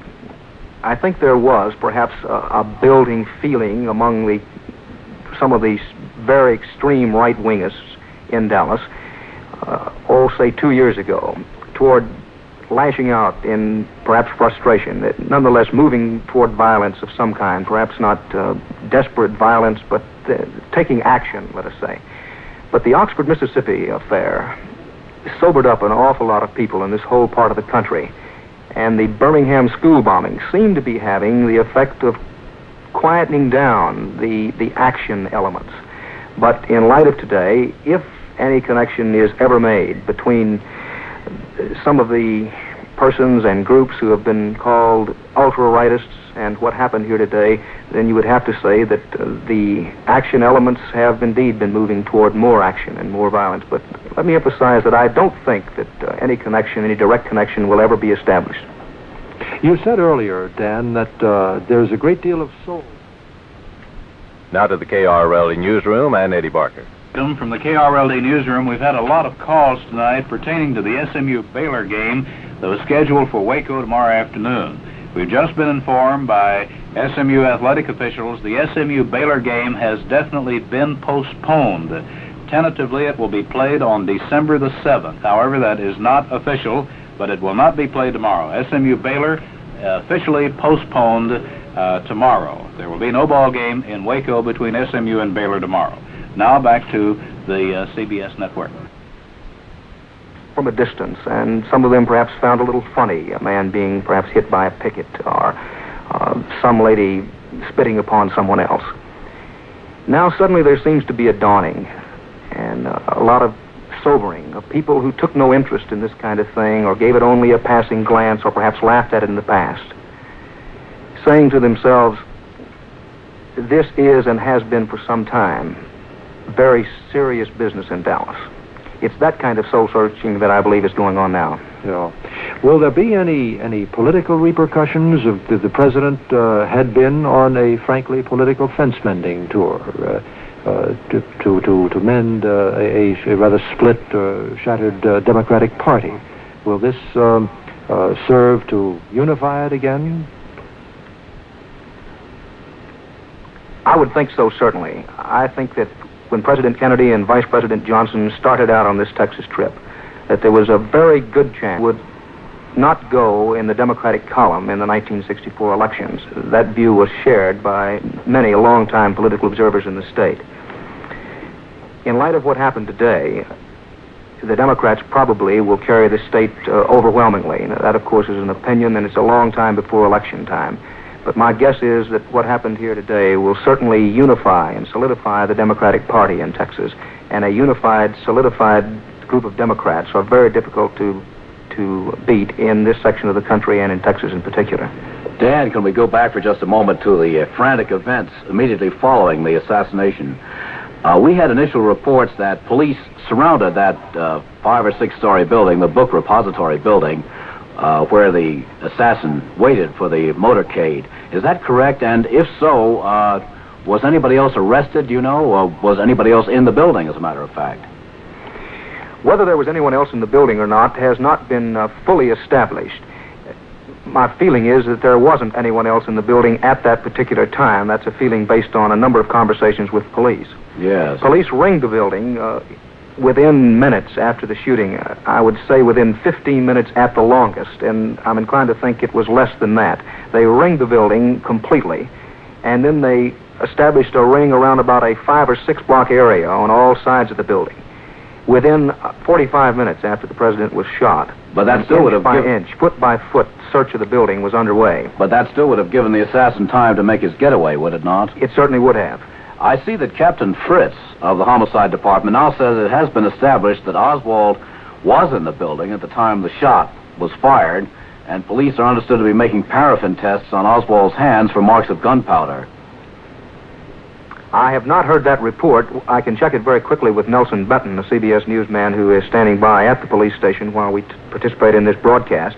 I would say that if police have definitely established that Oswald was in the building at the time of the shooting, on the basis of what they've been saying all evening long, that this increases the probability or the possibility of charges being filed in a short while. Yes, you mean assassination charge? That's right. Mm-hmm. The charges have been filed, of course, in the case of the killing of the policeman. What would you say, from your knowledge of the man and of the environment, as to what we might expect in the new President of the United States? Lyndon Johnson's roots are in the agricultural area. He is basically a country boy. That may be taken in some quarters as rather disrespectful of the new President of the United States, and I do not intend it to be so, but he is basically a country man. He takes great pride in the LBJ Ranch, to which he had hoped to take President and Mrs. Kennedy on a visit this very night. He put himself through college, Southwest Texas State Teachers College, which is not far from where he was born, in the Austin area of Texas, in the central part of the state. He taught school in Houston for a while after graduation, but took an immediate and deep interest in politics. Sam Rayburn probably was the greatest influence on Lyndon Johnson's life and his professional career. Outside of Mr. Sam, I would say probably John Nance Garner, who, by the way, today celebrated his 95th birthday. Mr. Garner came from the same general section of the state and the same rough background from which Lyndon Johnson came, and the new president consulted often with John Nance Garner in the former vice president's years when he was able to be a bit more alert and a bit more active than he is now. I'm speaking, of course, of Garner. Johnson is considered by those who know him best in this state as the complete politician. That is, he is well-grounded in legislative processes. There are those who say no person knows the inner workings of the government of the United States domestically any better than Lyndon Johnson. There are many of those same people who feel that his weakness, if he has one, has been in the field of foreign affairs. And I think it perhaps significant to note that in recent years, Mr. Johnson has been trying to change that image. As you know, he's traveled greatly as vice president of this country. He has been alternately very popular and very unpopular in the state. He was elected to the Senate of the United States by the very close margin of only 87 votes in an election that is to this day debated and a subject of great controversy in the state. He was trailing in that election up until the time the last boxers came in, and he won it by only the 87-vote margin. I think Johnson's popularity reached its peak in Texas in the mid-1950s when he began to be known not only in this state but all over the nation as an outstanding Senate Majority Leader. His popularity began to wane in the state in the late 1950s. In the 1960 election campaign, there were some in the state who felt that Johnson's place on the ticket was about as much a liability to Mr. Kennedy as it was an asset. since taking over as vice president, Mr. Johnson's popularity returned somewhat. And even though there were many who felt before today that the Kennedy-Johnson ticket, if it turned out to be that, would have a tough time carrying Texas in 1964, I think it was the consensus of opinion that Lyndon Johnson was more popular in Texas now than he had been at any time since the mid-1950s. Dan, what does he believe in? What makes him tick? His history is one of being at heart a liberal in the sense that we normally think of a liberal politician. He got into politics in the days of the early Roosevelt years and the New Deal.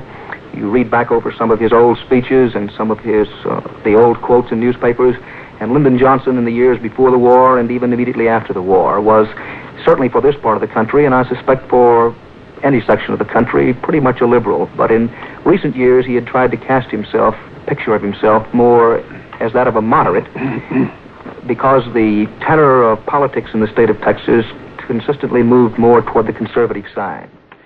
Dan, let's get back for just a moment to the enigmatic and peculiar Mr. Oswald. On the basis of your years as a police reporter in Texas, what is likely to happen now? What will happen? What's the procedure that will be followed now that he has been charged with the killing of Patrolman Tippit? Well, first of all, let's point out that there is no federal law against the killing of the President of the United States. At least the local attorneys who were around the police station pointed this out, that what has been violated is the law against murder in the state of Texas, which means that if any charges are filed against anyone, that person will be tried in the state of Texas. Now, he will be charged at the police station by Justice of the Peace, which is at the very lower end of the court spectrum in the state. After and if charges are filed before Justice of the Peace, the man charged is entitled to a quick pretrial hearing if he is indicted. Immediately after the charges are filed, then he will be given an opportunity to make bond. That is, if a judge can be convinced that an opportunity to release the man on bond should be granted. It's possible that a judge would say, in this case, and under Texas law this can be done, in this case, I don't believe it's safe to let the man out, either for his safety or the safety of other people. And he could refuse, a judge could refuse to set bond. However, it would be normal for a bond to be set. Even in a case like this, a defense attorney would make a plea to allow the man to be released on bond. The bond might be set so high that the person would not be released. But let us say that immediately after charges are filed, the man is brought before a magistrate, a judge, and makes a plea for bond. The judge refuses the bond. I would say, on the basis of my experience and in light of the case, it's highly probable that the judge would not allow the person accused of the assassination of the President of the United States to be released on bond. I would say that's a safe assumption. The man then would be taken to the county jail here in Dallas County and would await a possible indictment by a county grand jury. Granted that he was indicted by the grand jury, there then would be a pretrial consultation between the prosecution attorneys and the prosecution for the defense. If the man was not able to hire his own counsel, counsel would be provided by the state of Texas. How long would all this process take, Dan? Weeks? A month or so, or what? I would say more probably in the neighborhood of 2 to 3 months. I would point out that it's not necessarily so that the man would be tried in this county. His defense attorneys, of course, could ask for a change of venue and could on grounds that he couldn't get a fair trial in Dallas. That's right. But if a change of venue were granted, the trial would have to be held somewhere in the state of Texas. So, you think that within 2 or 3 months, he might come to trial before a jury? It could be less than that, but considering the case and the normal procedures, I would say 2 or 3 months, probably around the first of the year. Dan, we've all heard in the last 3 years or so much about the Kennedy compound at Hyannisport, the home to which the president liked to go so much. He always liked to go back to Cape Cod, if not to the family home, to another home nearby. And we're now probably going to hear a great deal about the Johnson Ranch. I believe you've been there. I wonder if you could give us a little eyewitness picture of it. Oh, happily, Dallas. For whatever else you say or think about Lyndon Johnson, he has a beautiful home. His home is just west of Austin in the central part of the state. It is in the hill country of the beginnings of West Texas. It runs by the Pedernales River, which is a small river which flows rather rapidly. The spread is flat land in that particular area. The house is a frame house, a rather old house, but beautiful in that it stands in a Texas colonial architectural style. Some of our architect friends will probably give us a hard time about that description, but it has a little bit of the Old South colonial look to it, but at the same time has a Western look in the architecture of the home. Has a swimming pool in the front yard. Just behind the house, there are some servants' quarters, and immediately behind the house, there are fields of various crops. The last time I was on the Johnson Ranch, which I believe was last spring, at any rate, just behind the house, a cotton field, and within view of the back door, considerable grazing land for cattle. I think the place will probably be considerably enlarged now that it will serve as the compound, as you put it, for the weekend retreats of the new president. What about the family flag that always flies over the home when he's there? I think the family flag will continue to fly.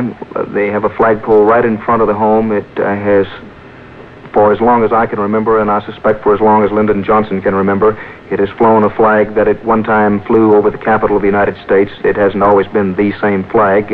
As one flag would wear out, another replaced it, but always a flag that at one time or another had flown over the capital. What is the nearest town, Dan, to the Johnson Ranch?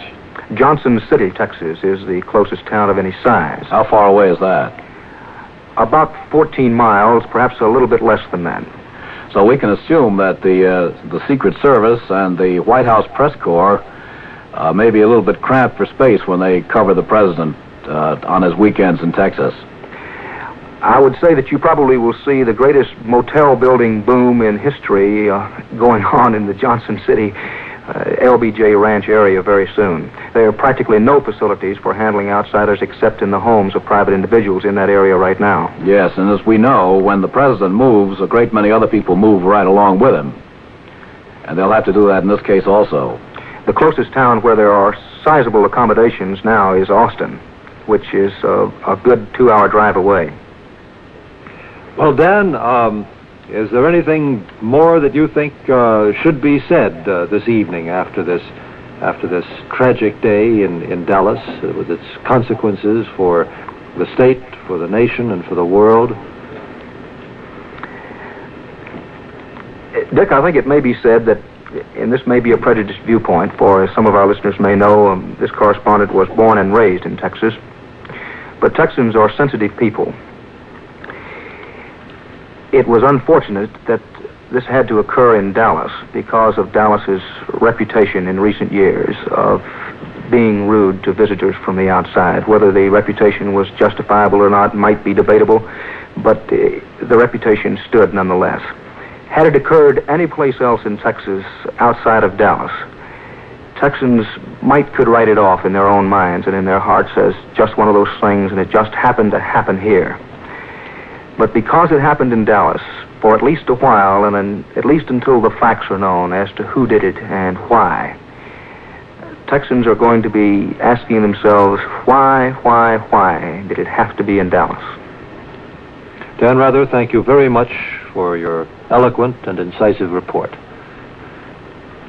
This is Richard C. Hottelet and Dallas Townsend at CBS News headquarters in New York, and we will pause now for 5 seconds for stations along the line to identify themselves. This is the CBS Radio Network. This is Krld, AM and FM in Dallas. As the night goes on, the night after President Kennedy's tragic death, of course, all activity begins to focus on Washington, and there's a dispatch in now from Honolulu that 6 members of President Kennedy's cabinet, headed by Secretary of State Rusk, are on their way back toward Washington. They had left Hickam Air Force Base bound for Tokyo this morning. They were going to have a 3-day United States-Japanese conference there, but when they got the word, they're midair on their way between Honolulu and Tokyo, they ordered the plane turned around. Now, after a brief refueling stop back from Honolulu, the plane took off again some hours ago for the 8-hour and 10-minute flight to Washington. The plane with the Secretary of State aboard and a number of the other cabinet members is due to land in Washington in just about 45 minutes from now. In Honolulu, Robert Manning, the Deputy Secretary of State for Public Affairs, made a statement for the 6 cabinet members saying that they were shocked at the grievous tragedy that had befallen the country. Dick, some of our stations have had queries from listeners as to the display of the flag. That is, during the period of mourning. The proper display of the flag was the subject of an act of Congress in 1942. That act carries no penalties, so it is, in effect, a recommendation only, insofar as civilians and unofficial groups are concerned. However, government buildings and military installations of the United States in this country and around the world will fly the flag at half-staff for 30 days. This is under a proclamation issued by President Eisenhower in 1954. That proclamation specified that the flag should stay at half-staff or half-mast for 30 days upon the death of the president or a former president. As we move toward the end of our extended coverage of this national catastrophe, I think it might be well, for the benefit of our listeners who perhaps have joined us late, to go back and recapitulate briefly the events of this day. As far as the president was concerned, in public, they began at 8:50 a.m. Central Standard Time, when the president came out of the Texas Hotel, and this was in Fort Worth, came out of the Texas Hotel in Fort Worth and addressed a friendly crowd of about 5,000 persons in a parking lot across the street. At 8:55 a.m., he walked back into the hotel. At 9 a.m., he arrived at a Chamber of Commerce breakfast. Mrs. Kennedy joined him a bit later. The president remarked humorously that it took her a bit longer to get organized. At 10:30 a.m. Central Standard Time, the presidential party left the Texas Hotel in Fort Worth, and at 11:10 a.m. they arrived at Carswell Air Force Base. At 11:25 a.m., they left Carswell Air Force Base by plane for the short trip to Love Field in Dallas. At 11:35 a.m., they arrived at Love Field, and there was a crowd of about 2,500 persons there waiting for them. The president's motorcade, in fact, was delayed so that he could shake hands with greeters at the airport. At 11:50 a.m., the presidential motorcade left Love Field. At 12:16 p.m., this is still Central Standard Time, the motorcade reached the outer edge of the downtown area of Dallas. At 12:25 p.m., the motorcade passed through the heart of the downtown area. At 12:29, the motorcade went from downtown toward the Dallas Trade Mart, site of the luncheon at which the president was to speak. At 12:31 p.m., according to this revised timetable of today's events, at 12:31 p.m., the president and Governor John Connally of Texas were shot. The motorcade immediately speeded up and went as fast as possible to the Parkland Memorial Hospital. At 12:40 p.m., a staff surgeon and a neurosurgeon performed a throat operation and applied breathing stimulants to the president. But the operation was a failure. It could never have been a success, apparently, in view of the wounds the president suffered. The bullet had hit the back of his head, had blown out a large part of the back of his head, and the breathing stimulants could not work either. At 1 p.m. Central Standard Time, the president died. At 2:07 p.m., a bronze casket containing the body of the president, and that casket was accompanied by Mrs. Kennedy, left Parkland Hospital for Love Field. At 2:27, Mrs. Kennedy boarded Air Force One, the presidential plane, accompanied by the coffin. At 2:39 p.m., also on board the presidential plane, Vice President Lyndon Johnson took the oath of office as president from U.S. District Judge Sarah T. Hughes. At 2:47, the plane was airborne for Washington. And now, for the latest at the White House, we will switch to the White House and Stephen Banker. Sometime during the night, the body of President Kennedy will be brought to the White House to be prepared to lie in repose tomorrow. When the hearse arrives from Bethesda Naval Hospital, representatives of all the military services will line the White House drive, the lobby, and the hallway to the East Room. There, his body will be placed on a catafalque, a temporary resting place similar to that used for the body of Abraham Lincoln almost a century ago. An honor guard will be on continuous duty during the night. On each side of the catafalque will be 2 lighted candles, and 2 priests on kneelers will pray for the president at his side throughout the night. The Kennedy family has asked that no flowers be sent either to the White House or to the funeral. They ask those who would otherwise have sent flowers to give to charity instead. Mrs. Kennedy stays with her husband's remains at Bethesda Naval Hospital so far, and she will remain there through the night. She is not under sedation. The Attorney General is with her. The whereabouts of their children is unannounced. And here, well, a long day has finally ended for Lyndon Johnson, and he has gone back, perhaps for the last time, to his home outside Washington. Tonight, no president or member of a presidential family occupies the White House. Outside this famous building, tonight like other nights lit by floodlights, a silent crowd of thousands has been walking for hours. It is not exactly a mourning crowd. One does not see many tears shed amongst them. It is, if a definition could be found of such a group, a history-conscious crowd, drawn, it seems, by the magnitude of the event. Across Pennsylvania Avenue, there are knots of more somber-looking people. There, police permit them to stand, while if they approach the White House, they're made to move on. Just what it is these thousands are hoping to see cannot be stated by any of them. The main White House activity is centered in the press section, where President Kennedy's staff works on into the night. Andrew Hatcher, who had been deputy to Presidential News Secretary Pierre Salinger, is in charge until his boss returns early tomorrow morning from a trip in which Secretary of State Rusk and he had planned to go to Japan. Also, Malcolm Kilduff, another Salinger assistant, is here. Kilduff was on the Dallas trip today. The strain is not difficult to perceive on either his or Hatcher's face, but there is work to do, and they are doing it. They are assisted by half a dozen secretaries who, in front of us, have held back their tears. This will be a long night for them, but not as long as the day has been. For a few more hours, they will work as the Kennedy team. This is Stephen Banker at the White House. A brief and eloquent commentary on the events of the day and its significance was made by President Johnson himself, who, upon arriving at Andrews Air Force Base outside Washington, in the plane Air Force One bearing Mrs. Kennedy and the body of the late president, said simply, "This is a sad time for all people. We have suffered a loss that cannot be weighed. For me, it is a deep personal tragedy. I know the world shares the sorrow that Mrs. Kennedy and her family bear. I will do my best. That is all I can do. I ask your help and God's." Then Mr. Johnson drove off to the executive offices of the president to assume the arduous and onerous burdens of the chief executive of the United States. Dick, I don't believe that anybody who watched the new president in that brief appearance before the microphones at Andrews could have failed to have been impressed by his sense of determination and his seriousness at perhaps the most solemn moment of his life. Yeah.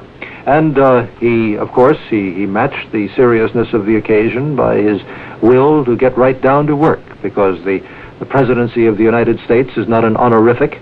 It is not a position to be enjoyed. It is a mandate to do probably the hardest and most responsible work in the world.